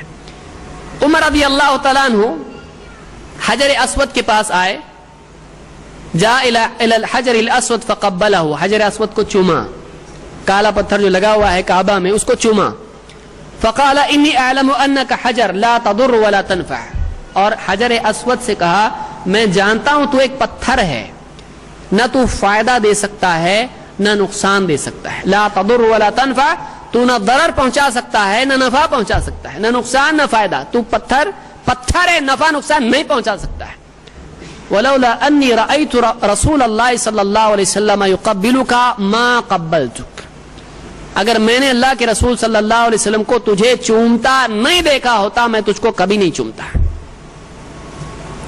اب بتائیے وہ پتھر کہاں اٹیچڈ ہے، کہاں جڑا ہوا ہے، نصب کیا ہوا ہے؟ کعبہ میں. اور کتنے منٹ کے لیے ہے، کتنی راتوں کے لیے ہے؟ کئی راتیں صدیاں گزر گئی ہیں، سینکڑوں ہزار سال کے اوپر ہو گیا، 2500 سال کتنا زمانہ گزر گیا. ابراہیم علیہ السلام نے اس کو نصب کیا تھا، پھر اس کے بعد دوسری مرتبہ خود اللہ کے نبی صلی اللہ علیہ وسلم کس کے ہاتھوں سے لگا ہوا ہے. اور کہاں لگا؟ اللہ کے گھر میں جو ساری زمین پر مرکزی حیثیت رکھتا ہے، اللہ کا گھر ہے وہ. اس کی تعمیر کس نے کی ہے؟ ابراہیم علیہ السلام نے. اب پرماننٹ اٹیچڈ ہے اس میں وہ. تب بھی عمر رضی اللہ تعالیٰ کیا کرے، ابھی بھی وہ چارج نہیں ہوا. نہ تو نفع پہنچا سکتا ہے نہ نقصان پہنچا سکتا ہے. اور ایک رات میں ایک دھاگا رکھا گیا بزرگ کی قبر پر، ایسا پاور اس میں آیا کہ لائف ٹائم چارجنگ، اب چارج کرنے کی ضرورت ہی نہیں اس کو، زندگی بھر کا پاور اس میں آیا. کیا ہے یہ؟ کہاں سے ملا یہ؟ صحابہ کوئی دھاگا رکھتے تھے اللہ کے نبی صلی اللہ علیہ وسلم کی قبر پر. حضرت حمزہ رضی اللہ تعالیٰ کی قبر پر کوئی رکھا گیا کڑا، یہ پاور ہو جائے گا، پہنو سیدھا جنگ میں جاؤ. سارے آپ بتائیے اگر تعویذ سے کچھ اس طرح کا پاور آتا ہے، دنیا کی ساری حکومتیں کیا کریں گی؟ اپنی فوج بولیں گی سب جاؤ گھر کو. اب تم لوگ کون تمہارا اتنا خرچہ اٹھائے؟ ایک تعویذ پہن کے ایک آدمی بھیج دیا، ختم. میزائل کو تعویذ باندھ کے چھوڑ دو، برابر جا کے ایک میزائل میں سارا کام تمام. ضرورت کیا ہے فوجوں کی؟ ضرورت کیا ہے ڈاکٹروں کی؟ کتنے بابا ہیں آخری وقت میں ڈاکٹر کو ان کے پاس جانا پڑتا ہے. آپ بتائیے ایمانداری سے، کوئی بابا ایسا ہے جو ڈاکٹر کا منہ نہیں دیکھتا ہو؟ اپنے لیے، بیوی بچوں کے لیے، رشتہ داروں کے لیے. آپ کو کتنے بابا ملیں گے ہاسپٹلز میں، تو یہاں کیوں آیا؟ مجھ کو وہاں بھیجا، تو مجھ کو کڑا دے کے بھیجا، تو یہاں کیا کر رہا ہے؟ ڈاکٹر اس کی علاج کر رہے ہیں. یہ سب جھوٹ اور دھوکہ ہے. لیکن اس میں آدمی پھنستا، عقل والا آدمی کیوں پھنستا ہے؟ امید، تمنا، مسئلے میں پھنسا ہوا آدمی، جس کو بولتے ہیں نا آدمی ڈیسپریٹ جب ہو جاتا ہے تو کچھ بھی لاؤ، ڈوبتے کو تنکے کا سہارا. آدمی ہر چیز کو پکڑتا ہے، کچھ تو ہو، ہر چیز ٹرائی کرتا ہے. مصیبت میں آدمی رانگ نمبر بھی ٹرائی کرتا ہے، کسی کو لگ جائے مسئلہ حل ہو جائے میرا. تو یہ جو معاملہ ہے، عمر رضی اللہ تعالیٰ فرماتے ہیں تو نہ نفع دے سکتا ہے نہ نقصان. تو معلوم ہوا آسمان سے، جنت سے، اللہ کی طرف سے جبریل لے کر آیا ہوا پتھر اللہ کے خلیل نے لگایا پہلی مرتبہ، دوسری مرتبہ بھی خلیل اور رسول امام الانبیاء نے لگایا، اللہ کے گھر میں لگایا، پرماننٹ لگا ہوا ہے. لیکن اس میں بھی کوئی پاور ہے؟ لا تنفع ولا اس سے زیادہ بھاری پتھر، اور ایک انگوٹھی پہن لیا اس نے عقیق، یہ پتھر اس کی ساری بلاؤں کو دور کرے گا. کیا ہے یہ جھوٹ ہے، یہ دھوکہ ہے، یہ اسلام میں نہیں ہے، یہ غلط ہے، یہ قرآن سنت سے غلط ثابت ہوتا ہے. تو یہ بعض لوگوں کا استدلال ہوتا ہے جس سے یعنی وہ لوگ ثابت کرنے کی کوشش کرتے ہیں کہ ہم کو فائدہ ہوتا ہے، ان کو لگتا ہے کہ فائدہ ہوتا ہے. اور اگر مان بھی لیا جائے کہ کسی غلط کام سے کسی کا کام بن گیا، کام بننا کام کے بنانے کے طریقے کے صحیح ہونے کی دلیل نہیں ہے. غلط طریقے سے کام بن گیا، کوئی کاپی کر کے پاس ہو گیا، یعنی کاپی کرنا جائز ہو گیا، فائدہ ہو گیا نا اس کا. کسی نے جھوٹ بول کے چیز بکا دی اپنی، یعنی یہ صحیح حلال ہے، کیوں؟ کام بن گیا، فائدہ ہو گیا. تو فائدہ ہونے سے وہ چیز حلال ہو جاتی ہے؟ نہیں، فائدہ ہونے سے وہ چیز حلال نہیں ہوتی ہے. آئیے دیکھتے ہیں کہ اس سلسلے میں اور کیا دلیلیں ہیں. بعض لوگ کہتے ہیں کہ جو لوگ قرآن کی تعویذ باندھتے، بعض لوگ ٹھیک ہے دھاگے، ناڑے، کڑے، لیمو، مرچ اور اس طرح کی چیزیں چھوڑ دو. بعض لوگ بولتے ہیں ہم تو قرآن اس میں ہیں، قرآن لکھا ہوا ہے، دعا لکھی ہوئی ہے، وہ گلے میں باندھے ہوئے. یہ بھی غلط. کچھ تو کنسیشن دو، کچھ لوگ بولتے ہیں یعنی یہ بھی غلط ہے، سب غلط ہے. ہمارے نزدیک ہر قسم کا تعویذ غلط ہے، اس کی دلیلیں سب موجود ہیں، وہ دے رہا ہوں میں بھی. ہر قسم کا تمیمہ تعویذ غلط ہے. کچھ لوگ کہتے ہیں قرآن میں شفا ہے، قرآن میں خود ہے. اللہ نے کیا فرمایا؟ وَنُنَزِّلُ مِنَ الْقُرْآنِ مَا هُوَ شِفَاءٌ وَرَحْمَةٌ لِّلْمُؤْمِنِينَ. ہم اس قرآن میں سے تھوڑا تھوڑا کر کے نازل کرتے ہیں جو ما ہوا شفا، جو شفا ہے، جو شفا ہے، وَرَحْمَةٌ لِّلْمُؤْمِنِينَ، اور ایمان والوں کے لیے کیا ہے؟ رحمت ہے. تو دیکھو آپ تو دلیل ملی کہ نہیں ملی؟ مل گئی، قرآن سے مل گئی کہ قرآن کیا ہے؟ شفا ہے. بس ہم شفا کے لیے کیا کر رہے ہیں؟ قرآن کو گلے میں باندھ رہے ہیں. اب آپ ان لوگوں سے پوچھئے کہ قرآن میں صرف قرآن شفا ایسا نہیں ہے، قرآن میں شہد شفا بھی ہے. اب آپ شہد کے بارے میں اگر استعمال کرنا ہے، شفا اس سے حاصل کرنا ہے، آپ کیا کریں گے؟ اس کو گلے میں باندھیں گے؟ آپ بتائیے. قرآن میں اگر شفا ہے تو اس کو گلے میں باندھا اس دلیل کو لے کے کہ قرآن میں شفا ہے. شہد میں بھی شفا ہے. حدیث میں اللہ کے نبی صلی اللہ علیہ وسلم فرماتے الحبۃ السوداء فی شفا من کل داء الا السام. کالا بیج، کلونجی، اس میں شفا ہے ہر بیماری سے سوائے موت کے. آپ کیا کریں گے؟ کلونجی کی ایک پڑیا بنا کے کہاں باندھیں گے؟ گلے میں. اور اللہ تعالیٰ نے ہر بیماری کے لیے علاج اور دوا اور شفا نازل کی ہے. تو ڈاکٹر جب دوائی دیتا ہے تو آپ کیا کرتے ہیں؟ اس کی پڑیا بنا کے کون سی دوا لکھ کے دیتا ہے اس کے اوپر. اب ڈاکٹر صاحب نے دوائی دی، باندھ کے اس کو اچھے ہرے دھاگے میں آب زمزم میں ڈبو کے اور دھاگا درگاہ کا لے کے گلے میں باندھتا ہے ڈاکٹر کی. اس کو کیا کرتا ہے؟ کوئی دوائی دے دی، بوٹل دے دیا، کوئی شیشیاں، 4-5 شیشیاں پوری کی پوری گلے میں باندھ دیتا ہے آدمی. کیا کرتا ہے؟ ارے بھائی شفا ہے، اس کا ہر چیز کا طریقہ ہوتا ہے اس کے استعمال کا. مثلا آیوڈیکس ہے، سر دکھ رہا ہے، ڈاکٹر کیا کرتا ہے؟ آیوڈیکس لگاؤ. آیوڈیکس کیا کرے گا؟ پیے گا، کھائے گا، سر پہ لگائے گا. ٹھیک ہے، کچھ چیزیں اپلائی کرنے کی ہے. دوائی ہے، کچھ چیزیں کھانے کی ہے، کچھ چیزیں پینے کی ہیں. اس اعتبار سے ہر دوائی کے استعمال کا ایک طریقہ ہوتا ہے. معلوم ہوا کہ جب قرآن کو شفا کہا گیا ہے تو اس سے شفا حاصل کرنے کا کوئی طریقہ ہونا چاہیے. نبی ہم کو بتائیں گے، اور کون بتائے گا؟ قرآن میں اللہ بتائے کہ قرآن شفا ہے اور شفا کا کوئی طریقہ نہ بتائے، ہو ہی نہیں سکتا ہے. پوری تاریخ اللہ کے نبی صلی اللہ علیہ وسلم کی دیکھیں، صحابہ کا دور آپ دیکھیں، آپ کو نہیں ملے گا کہ اللہ کے نبی صلی اللہ علیہ وسلم نے قرآن کا تعویذ کسی کے گلے میں باندھا ہو. اگر کوئی کہتا آپ امی تھے، آپ کو لکھنا نہیں آتا تھا، کیوں؟ قرآن آپ صحابہ سے نہیں لکھواتے تھے، اور لکھنے والے صحابہ اس دور میں موجود نہیں تھے. کیا صحابہ اپنے بچوں کے گلے میں تعویذ بنا کے ڈالتے تھے؟ کیا اللہ کے نبی صلی اللہ علیہ وسلم نے حسن اور حسین رضی اللہ تعالیٰ عنہما کے گلے میں تعویذ ڈالا؟ بعض لوگ کہتے بچے ہیں، بچوں کو پڑھنا نہیں آتا. آپ کیا کرتے تھے؟ کیا آپ نے بچوں کے گلے میں تعویذ ڈالا؟ تو قرآن شفا ہے، اس میں کوئی شک نہیں ہے، لیکن اس شفا کے حاصل کرنے کا طریقہ اس کو باندھنا نہیں ہے بلکہ اس کو پڑھنا ہے. کیونکہ اللہ کے نبی صلی اللہ علیہ وسلم اور صحابہ نے قرآن کے پڑھنے سے لوگوں کا علاج کیا ہے، اس کو باندھنے سے علاج نہیں کیا ہے. تو یہاں معلوم ہوا کہ طریقہ کس کا اختیار کرنا پڑے گا؟ اللہ کے نبی صلی اللہ علیہ وسلم کا اور صحابہ کا. ہم کو وہاں پر قرآن کا باندھنا ملتا ہے؟ نہیں ملتا ہے. تو معلوم ہے کہ ہم مانتے ہیں کہ قرآن میں شفا ہے, اس کے ذریعے سے علاج کیا جا سکتا ہے, لیکن باندھ کر نہیں. جیسے شہد باندھتے نہیں ہیں, اس کو پیتے ہیں, اسی طرح سے قرآن کو پڑھتے ہیں. قرآن کے معنی پڑھی جانے والی چیز کے ہیں. قرآن کے معنی قرأ سے ہے, قرأ کا مطلب پڑھنا, تو اس کو پڑھ کے علاج کیا جاتا ہے. اسی لیے آپ دیکھیں کہ اللہ کے نبی صلی اللہ علیہ وسلم قرآن سے کیسے علاج کرتے تھے.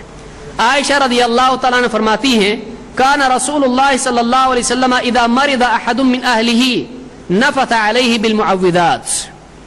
اللہ کے نبی صلی اللہ علیہ وسلم کے گھر والوں میں سے جب کوئی بیمار ہو جاتا, جب گھر والوں میں سے کوئی بیمار ہو جاتا, آپ معوذات پڑھ کر اس پر نفث کرتے تھے. معوذات قل هو اللہ احد, قل اعوذ برب الفلق, قل اعوذ برب الناس, یہ 3 صورتیں ان کو معوذات کہتے ہیں. تو آپ یہ پڑھ کر اپنے گھر والوں پر کیا کرتے تھے؟ نفثا, اس طرح سے تھتکارنے کو نفثا کہتے ہیں, جس کو دم کرنا بھی کہتے ہیں. تو آپ اپنے گھر والوں پر یہ پڑھ کر دم کرتے تھے, تعویذ نہیں باندھتے تھے. اس کو امام مسلم نے روایت کیا ہے. اسی طرح سے آپ خود اپنے لیے کرتے تھے. عائشہ رضی اللہ عنہ فرماتی ہیں ان النبی صلی اللہ علیہ وسلم کان اذا اشتکى یقرأ علی نفسه بالمعوذات وینفث. یہ بھی صحیح مسلم کی روایت ہے, کتاب السلام میں اس کو امام مسلم نے ذکر کیا ہے کہ جب اللہ کے نبی صلی اللہ علیہ وسلم خود بیمار ہوتے تو آپ اپنے اوپر معوذات پڑھتے اور اپنے اوپر کیا کرتے؟ پھر دم کرتے. آپ تھتکارتے اپنے ہاتھوں میں اور سر, چہرہ, آگے پیچھے پورے بدن پر ہاتھ آپ پھیرتے. یہ طریقہ نبی صلی اللہ علیہ وسلم کا ہے. قرآن میں شفا ہے, لیکن اس شفا کے اختیار کرنے کا طریقہ کس کی طرف سے لینا پڑے گا؟ محمد رسول اللہ صلی اللہ علیہ وسلم. کوئی آدمی ڈاکٹر سے دوائی کی پرچی لے لے اور اپنے دل سے اس کا استعمال کرے چلے گا, جیسا ڈاکٹر بتائے شرافت سے ویسا کرے گا تو فائدہ ہوگا. اب بتائیے, اللہ کے نبی صلی اللہ علیہ وسلم ہم کو سکھانے کے لیے آئے تھے کہ قرآن سے شفا کیسے اختیار کی جاتی ہے. شفا دینے والا اللہ ہے, اور ذریعہ اختیار کریں گے, ذریعہ شرعی ہونا چاہیے, شریعت کے باہر نہیں ہونا چاہیے. اپنے دل سے کوئی بھی طریقہ اختیار نہیں کر سکتے ہیں. آئیے دیکھتے ہیں کہ اس کے انکار کی کیا دلیلیں ہیں. پہلی بات تو یہ, اب آپ دلیلیں یاد رکھیں. نمبر 1, اللہ کے نبی صلی اللہ علیہ وسلم نے تمیمہ کو علی الاطلاق منع کیا ہے. آپ نے نہیں کہا سارے تمیمہ, سارے تعویذ غلط سوائے قرآن والے کے ہیں, آپ نے کہیں نہیں کہا. کسی ایک حدیث میں بھی, چاہے وہ ایک حدیث میں ہو یا دوسری کسی حدیث میں اس کا استثناء موجود ہو, ایسا کہیں نہیں ہے. آپ نے علی الاطلاق آپ نے کیا کہا؟ من علق تمیمۃ فقد اشرک, جس نے تمیمہ لٹکایا اس نے شرک کیا. اگر ایسا کوئی تمیمہ ہوتا جو جائز ہوتا, جیسا کہ آج کل لوگ کہتے ہیں کہ بھائی دوسرے تمیمے حرام ہیں, ہاں قرآن کا تمیمہ چلتا ہے. اب بتائیے, یہ جو ایکسیپشن ہے یہ چھوڑ کے سب حرام ہے, یہ چھوڑ کے سب قرآن کا تعویذ چھوڑ کے سب شرک ہے, یہ جو چھوڑ کے ہے یہ ہم کہہ رہے ہیں یا اللہ کے نبی صلی اللہ علیہ وسلم نے کہا؟ اللہ کے نبی صلی اللہ علیہ وسلم نے نہیں کہا کبھی. آپ نے علی الاطلاق, آپ نے ہمیشہ کیا کہا؟ من علق تمیمۃ فقد اشرک, جس نے تمیمہ لٹکایا اس نے شرک کیا. آپ ایک مرتبہ کہہ دیتے کہ ہاں سوائے قرآن کے تمیمہ کے. آپ نے استثناء کئی جگہ پر کہا. آپ دیکھیں لا الہ استثناء آ رہا ہے, کوئی معبود نہیں, لیکن آپ کیا کہہ رہے ہیں؟ الا اللہ, سوائے اللہ کے. آپ نے ہر جگہ پر جہاں استثناء ضروری ہے وہاں پر آپ نے کہا ہے کہ سوائے اس کے سارے فرقے جہنم میں جائیں گے, کلھا فی النار. آپ چپ ہو گئے؟ نہیں, بتانا ضروری ہے. ایکسیپشن, الا ملتا واحدہ, سب جہنم میں جائیں گے سوائے ایک جماعت کے. کون؟ ما انا علیہ واصحابی وہی الجماعہ. آپ نے بتایا کہ جہاں سب بتانا ہے غلط, اس میں ایک صحیح ہے, آپ نے بتایا وہاں پہ, کیونکہ نبی پر لازم ہے بتانا. آپ بتا رہے ہیں جس نے تمیمہ لٹکایا اس نے شرک کیا, آپ ایک بار بھی نہیں بتا رہے سوائے قرآن کے تمیمہ کے, باقی سارے تمیمہ شرک ہے. تو معلوم یہ ہوا کہ جب آپ نے اس میں ایکسیپشن استثناء ذکر نہیں کیا تو سارے تمیمہ کیا ہیں؟ شرک ہیں. من علق تمیمۃ فقد اشرک. کچھ لوگ بولتے ہیں تمیمہ شرک ہے, باندھیں گے دھاگا کڑا وغیرہ, وہ شرک نہیں ہے. ایسا نہیں ہے, وہ بھی اسی کے حکم میں آتا ہے. اللہ کے نبی صلی اللہ علیہ وسلم نے فرمایا، یہ مسند احمد کی روایت تھی، آپ نے فرمایا من تعلق شیئا وکل الیہ، جو کوئی بھی چیز لٹکائے، دھاگے، من کے، کڑے، جو بھی ہو، من تعلق شیئا، جو کوئی چیز لٹکائے اسی کے حوالے کر دیا جاتا ہے. یہ بیزاری کا کلمہ ہے، وہ اسی کے، اب اللہ اس کو کچھ نہیں کرے گا، اللہ کی حفاظت سے نکل گیا، وہ اسی چیز کے حوالے کر دیا جاتا ہے. من تعلق شیئا وکل الیہ، اس کو بھی امام احمد، ترمذی اور حاکم نے روایت کی، اور یہ حدیث حسن لغیرہ کے درجے میں ہے، یعنی قابل اعتبار ہے. اسی طرح سے اللہ کے نبی صلی اللہ علیہ وسلم، بعض لوگ کہتے ہیں کہ بچوں پہ تو چلتا ہے، بچوں پہ بھی تعویذ نہیں چلتا ہے، وہ نہیں پڑھیں، آپ ان پر پڑھیں، وہ اگر خود نہیں پڑھ سکتے ہیں بچے، آپ چھوٹے بچوں پر آپ پڑھیں، جو بھی دعا آپ پڑھتے ہیں حدیث میں آئی آپ پڑھیں. کیوں؟ ابن عباس رضی اللہ تعالیٰ عنہ فرماتے ہیں کان النبی صلی اللہ علیہ وسلم یعوذ الحسن والحسین، اللہ کے نبی صلی اللہ علیہ وسلم حسن اور حسین کو تعویذ کرتے تھے. بعض لوگوں نے ترجمے میں دیکھا تعویذ، انہوں نے کہا دیکھو تعویذ تو بخاری میں ہے، لیکن عربوں کے نزدیک تعویذ کے معنی کیا ہے؟ تعوذ کرنا، اللہ کی پناہ لینا. ہمارے ہاں پر کیا ہو جاتا ہے اس کا مطلب جو لٹکایا جاتا ہے، پناہ مانگنے کے لیے جو لٹکایا جاتا ہے تعویذ. تو عربوں میں پڑھنے کو بھی تعویذ کہتے ہیں، بلکہ پڑھنے کو اصلاً تعویذ کہا جاتا ہے، یہ بعد میں لوگوں نے لٹکانا شروع کیا ہے. تو آپ حسن اور حسین دونوں بچے تھے آپ کے نواسے، آپ ان کو تعویذ کرتے تھے، یعوذو، ان کو تعویذ کرتے تھے. کیسے؟ وَيَقُولُ، آپ یوں کہتے تھے، لٹکاتے نہیں تھے. وَيَقُولُ إِنَّ أَبَاكُمَا كَانَ يُعَوِّذُ بِهَا إِسْمَاعِيلَ وَإِسْحَاقَ، اور آپ کہتے تھے تمہارے باپ یعنی ابراہیم علیہ السلام اپنے بیٹوں اسماعیل اور اسحاق کو بھی ایسے ہی کیا کرتے تھے؟ تعویذ کرتے تھے. کیسے؟ اعوذ بکلمات اللہ التامہ من کل شیطان وہامہ ومن کل عین لامہ، یہ دعا پڑھتے تھے. چھوٹی دعا کتنی چھوٹی ہے، لوگ نعتیں یاد کرتے ہیں شرکیہ، اتنی دعا یاد نہیں ہوتی. لوگوں کو گانے یاد ہو جاتے ہیں، تو اتنا کون یاد کرے گا؟ جس کو یاد کرنا ہے وہ یاد کر سکتا ہے، جس کو یاد نہیں کرنا ہے وہ یاد نہیں کرتا ہے. اعوذ بکلمات اللہ التامہ من کل شیطان وہامہ ومن کل عین لامہ، ختم. تین ہی جملے ہیں، انا اعطیناک الکوثر فصلی لربک وانحر ان شانئک هو الابتر. تین آیتیں، تین جملے ہیں بس. یاد کرنا چاہے کر سکتا ہے. یہ بخاری میں امام البخاری نے اس کو ذکر کیا ہے. تو اللہ کے نبی صلی اللہ علیہ وسلم بھی بچوں کو تعویذ نہیں پہناتے تھے، بلکہ یہ دعا پڑھ کے ان کی نظر دور کرتے تھے. ہمارے نانی اماں آتی کیا لے کے؟ نمک لے کے، اور بچوں کو اگر نظر لگی سب ہٹ جاؤ، سب ہٹ جاتے، ماں ہٹ جاتی، بہن ہٹ جاتی، سب ہٹ جاتے ہیں. اور وہ نمک لے کے کیا ہے؟ Head to toe, toe to head, سر سے پاؤں، پاؤں سے سر، سر سے پاؤں، پاؤں سے، اور اس کے بعد کہاں ڈالتے اس کو؟ نمک کو آگ میں، اور تر تر تر تر. دیکھو اس کی نظر بہت ڈینجر نظر لگی تھی اس کو، دشمن کی نظر لگی تھی اس کو. وہی 1 کلو نمک لے کے اگر نانی کو کر کے بھی ڈالیں گے اس میں بھی آواز آئے گی،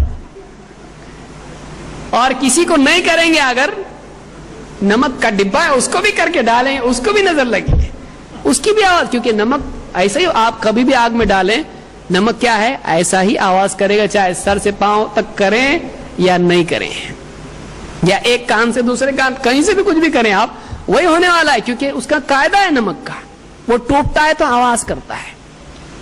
اس طرح کی جو ہے جہالت مسلمانوں میں عام ہے. سنت چھوڑیں گے شرکیات میں جائیں گے. یہ بہت خطرناک معاملہ ہے کہ ایک آدمی جو ہے ایسے طریقے اپنائے جو اسلام میں نہیں ہے، وہ دھیرے دھیرے اس کو شرک تک لے جاتے ہیں. تو یہ دعا پڑھنا نظر اتارنے کا بہترین ذریعہ ہے، جو نہ صرف اللہ کے نبی صلی اللہ علیہ وسلم بلکہ ابراہیم علیہ السلام بھی کرتے تھے.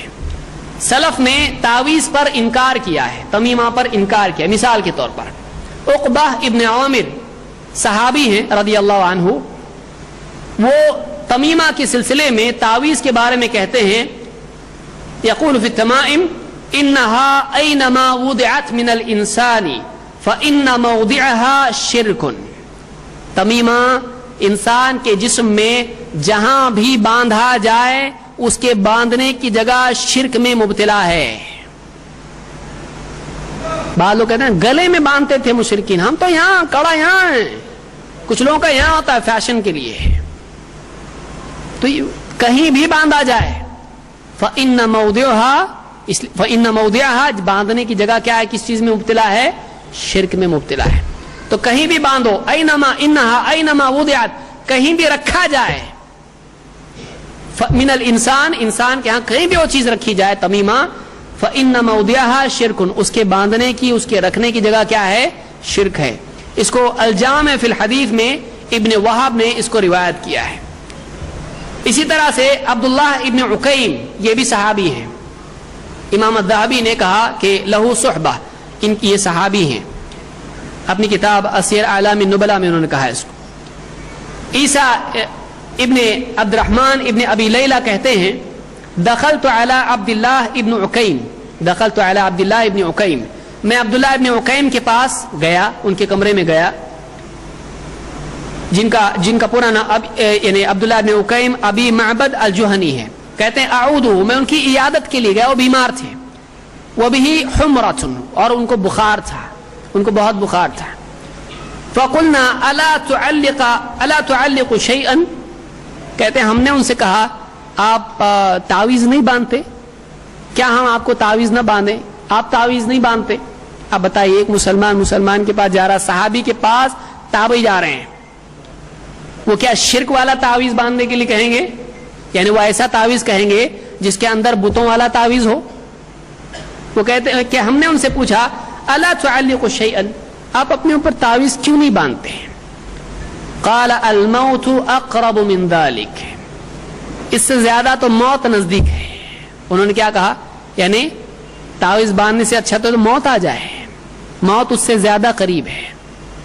کہا کہ الموت اقرب من ذلك, اور آگے کہا قال النبی صلی اللہ علیہ وسلم من تعلق شیئا وکل الیہ, اللہ کے نبی صلی اللہ علیہ وسلم نے فرمایا ہے کہ جو کوئی چیز لٹکاتا ہے اسی کے حوالے کر دیا جاتا ہے. تو آپ دیکھیں صحابی یہاں پر یعنی نہیں کہہ رہے ہاں قرآن کا چلتا ہے, حدیث کا چلتا ہے, دعا کا چلتا ہے, نہیں, جو کوئی بھی چیز لٹکائے وہ کس کے حوالے کر دیا جاتا ہے, اسی کے حوالے کر دیا جاتا ہے. اس کو امام احمد, ترمذی اور حاکم نے روایت کیا, اور یہ حسن حدیث ہے, حسن لغیرہ کے درجے کی ہے. اور آگے آئیے, حذیفہ ابن الیمان صحابی ہیں. عذرہ کہتے ہیں دخل حذیفہ علی مریض, حذیفہ رضی اللہ تعالیٰ عنہ ایک مریض کے پاس گئے, داخل ہوئے. فرآ فی عضدہ سیرا, اس کے بازو پر انہوں نے ایک دھاگا دیکھا. فقطعہ او انتزعہ, انہوں نے وہ دھاگا کاٹ کے نکال دیا یا اس کو اتار دیا. ثم قال, پھر اس کے بعد کہا وما یؤمن اکثرهم باللہ الا وهم مشرکون, ان میں سے اکثر اللہ پر ایمان لانے کے باوجود بھی مشرک کے مشرک ہی ہیں. کس پر بعض لوگ کہتے تم شرک کیسا بول دیتے, اس کو مسلمان رہ کے شرک ہوتا کیا, کیسا نہیں ہوتا, صحابی کو ہم سے زیادہ سمجھتا ہے.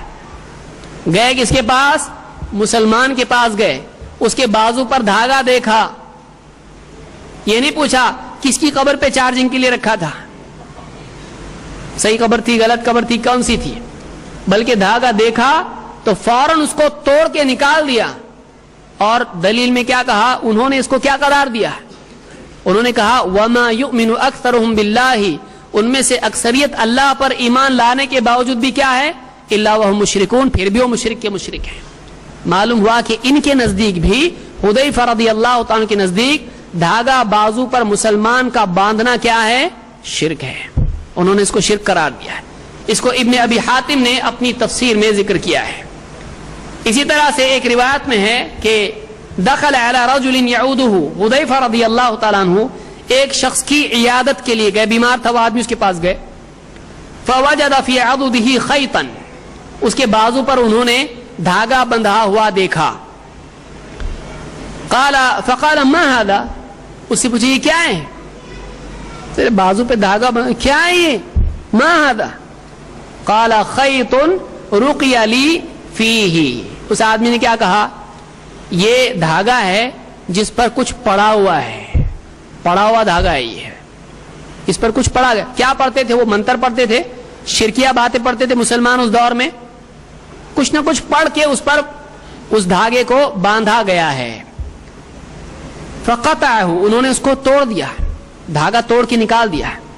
ثم قال, اور اس کے بعد کہا, لو مت ما صلیت علیک, اگر تو اسی حال میں مر جاتا میں تیرے اوپر نماز بھی نہیں پڑھتا. یعنی اتنا ڈینجر ہے ان کے نزدیک یہ چیز, اتنی خطرناک چیز ہے. کیا کہہ رہے ہیں, اگر اسی حال میں مر جاتا میں تیرے اوپر نماز نہیں پڑھتا. بتائیے اتنا سخت معاملہ ان کے نزدیک ہے. اور آج مسلمان باندھ کے گھوم رہا ہے, اور ایک تو ایک, کبھی کبھی دو دو ناڑے, یہ بابا کا ایک وہ بابا کا ایک, دو دو ناڑے, تعویذ دو تین, کہ ایک فیل ہوا تو دوسرا تو بچ جائے گا. Security, double security. یعنی ایک اگر فیل ہو جائے سیکنڈ لیول پہ, تھرڈ لیول پہ.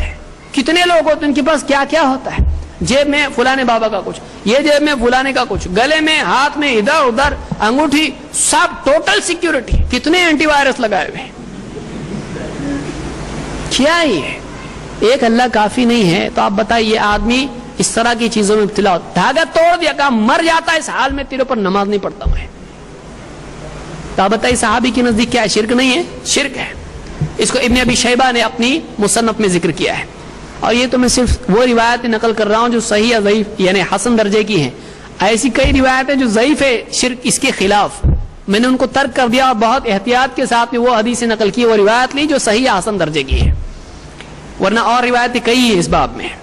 علی ابن ابی طالب رضی اللہ تعالیٰ, دیکھیے عبداللہ ابن حبیرہ کہتے ہیں ان علی ابن ابی طالب کان یقول, علی ابن ابی طالب رضی اللہ تعالیٰ عنہ کہا کرتے تھے, تعلیق التمائم شعبۃ من شعب الجاہلیہ, تمائم کا لٹکانا جاہلیت کے شعبوں میں سے ایک شعبہ ہے.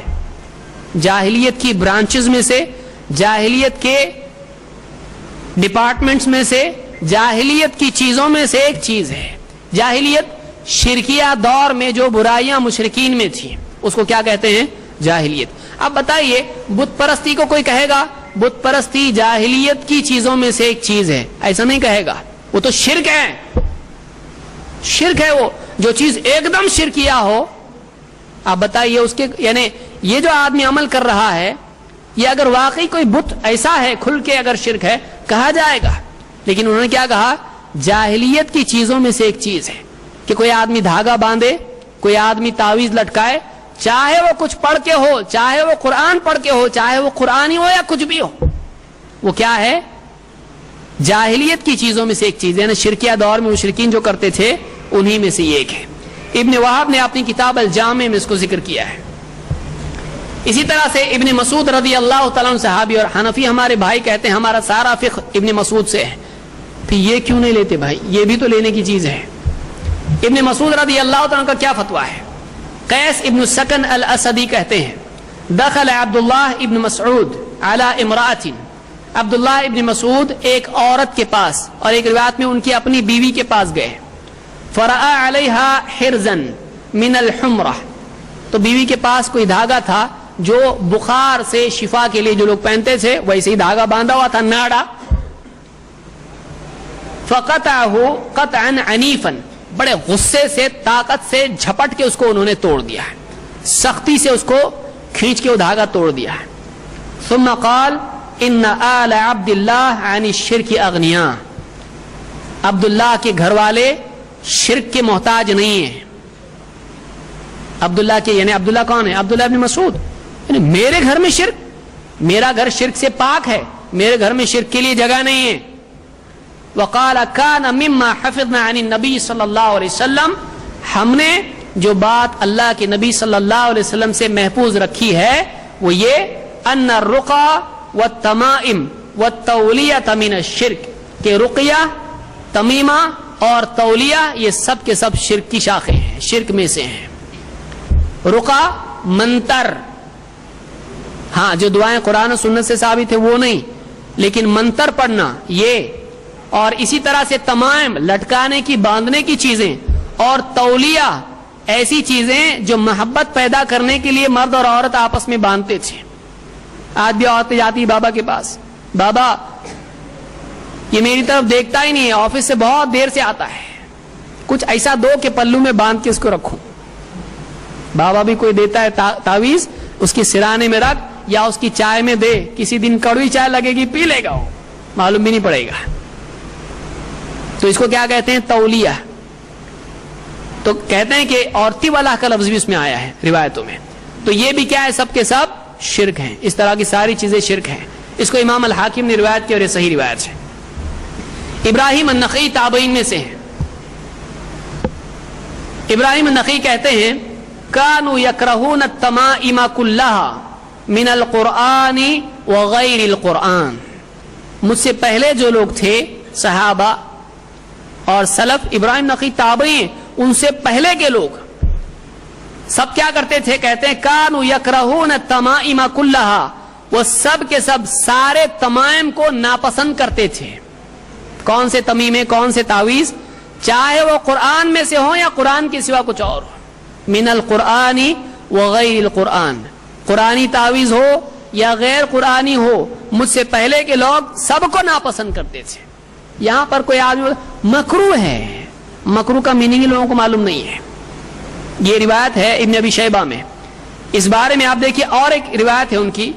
ابن ابراہیم النخعی کہتے ہیں کانوا یکرہون التمائم کلھا من القرآن وغیرہ، اور کہتے ہیں راوی کہتے ہیں وسألت ابراہیم، میں نے ابراہیم النخعی سے پوچھا. ابراہیم کون ہے؟ ابراہیم ابن یزید النخعی. کہتے ہیں فقلت اعلق فی عضدی هذه الآیہ، میں اپنے بازو پر یہ آیت باندھوں کیا؟ کون سی آیت؟ یا نار کونی بردا وسلاما علی ابراہیم، کہ میں اس اپنے بازو پر یہ آیت باندھوں، اے آگ ابراہیم کے لیے سلامتی اور ٹھنڈک ہو جا، بردن و سلاما، ٹھنڈک اور سلامتی ہو جا. کیا یہ آیت میں اپنے بازو پر باندھ سکتا ہوں؟ من حمى كانت بی، بخار سے شفا کے لیے. بخار کی آگ ہوتی ہے، گرمی ہوتی ہے، تو ٹھنڈی جیسی ابراہیم علیہ السلام کے لیے ہو گئی آگ، یہ بخار میرے لیے کیا ہو جائے؟ ٹھنڈا ہو جائے. تو یہ آیت میں باندھ سکتا ہوں کیا؟ ابراہیم نخعی سے ایک آدمی نے پوچھا. فکرہ ذلک، انہوں نے اس کو ناپسند کیا، انہوں نے اس کو ناپسند کیا. اور امام الذہبی ابراہیم النخعی کے بارے میں کہتے ہیں وَكَانَ بَصِيرًا بِعِلْمِ ابن مسعود، ابراہیم النخعی رحمہ اللہ ابن مسعود رضی اللہ تعالیٰ عنہ کے علم کے بارے میں بہت گہری سمجھ رکھتے تھے. یعنی اسپیشلسٹ ہیں کس کے بارے میں؟ عبداللہ ابن مسعود رضی اللہ تعالیٰ کے بارے میں. اور وہ کیا کہتے ہیں؟ مجھ سے پہلے جو لوگ تھے وہ تعویذ کو پسند نہیں کرتے تھے، چاہے قرآن کا ہو یا چاہے قرآن کے سوا کوئی اور تعویذ ہو. کوئی آدمی یہاں کہہ سکتا ہے یکرہون کا لفظ ہے نا، یکرہون سے مکروہ ہوتا ہے. مکروہ کا مطلب پرمیسیبل ہے. بہت سارے لوگوں کے نزدیک مکروہ کیا ہوتا ہے کہ کرو، تھوڑا سلو کرو، تھوڑا کم کرو، لیکن کرو. لیکن سلف میں مکروہ کا لفظ حرام کے لیے استعمال ہوتا تھا، بعد میں فقہا نے حرام اور مکروہ میں فرق کیا. ورنہ سلف مکروہ کس کو کہتے تھے؟ جو حرام ہے اس کو کہتے تھے. مثال کے طور پر ابن عابدین حنفی ہیں، اپنی کتاب شامی، جس کو شامی کہا جاتا ہے، اور حاشیہ ہے وہ رد المختار پر، در مختار کی شرح رد المختار اس کا حاشیہ. تو ابن عابدین کہتے ہیں الکراہۃ حیث اطلقت فالمراد منها التحریم. جب پچھلوں کے کلام میں کوئی چیز ایسی ہو جس کے بارے میں یوں کہا گیا ہو کہ یہ مکروہ ہے، تو اس کا مطلب کیا ہوتا ہے؟ وہ حرام ہے. مکروہ تنزیہی، مکروہ تحریمی، ایسا کچھ تفصیل نہ ہو، مکروہ ایسا کہا جائے تو اس کا مطلب کیا ہوتا ہے؟ وہ حرام ہے. کہتے ہیں قال ابو یوسف، امام ابو یوسف جو امام ابو حنیفہ کے شاگرد ہیں، قلت لابی حنیفہ، میں نے ابو حنیفہ سے پوچھا اذا قلت فی شیء اکرہہ، اگر آپ کہیں کسی چیز کے بارے میں کہ میں اس کو مکروہ سمجھتا ہوں، فما رأیک فیہ، تو اس میں آپ کی رائے کیا ہے؟ یعنی آپ کا سٹینڈ کیا ہے؟ آپ کیا کہتے ہو؟ مکروہ کا مطلب آپ کے نزدیک کیا ہے؟ قال التحریم. تو اگر میں کسی چیز کو مکروہ کہوں تو کیا ہو جاتا ہے؟ حرام ہو جاتا ہے. تو معلوم ہوا کہ پچھلوں کے نزدیک کسی چیز کو اگر ناپسندیدہ کہا جائے، کراہت اس میں ذکر کی جائے، تو اس کا مطلب کیا ہوتا ہے؟ وہ حرام ہے. تو یہاں پر ابراہیم النخعی جو کہہ رہے ہیں کہ پچھلے لوگ پسند نہیں کرتے تھے قرآن کے تعویذ کو یا غیر قرآن کے تعویذ کو، تو پسند نہیں کرتے کا مطلب یہ تھا کہ ان کے نزدیک وہ چیز کیا تھی؟ حرام تھی. اسی طرح سے تعویذ کے نقصانات اور اس کی ممانعت کے دلائل میں سے کیا ہے کہ تعویذ اور تمیمہ آدمی کے توکل کو کمزور کر دیتا ہے، اللہ پر سے بھروسے کو کیا کر دیتا ہے؟ کمزور کر دیتا ہے. اسی لیے اللہ کے نبی صلی اللہ علیہ وسلم نے فرمایا الطیرۃ شرک،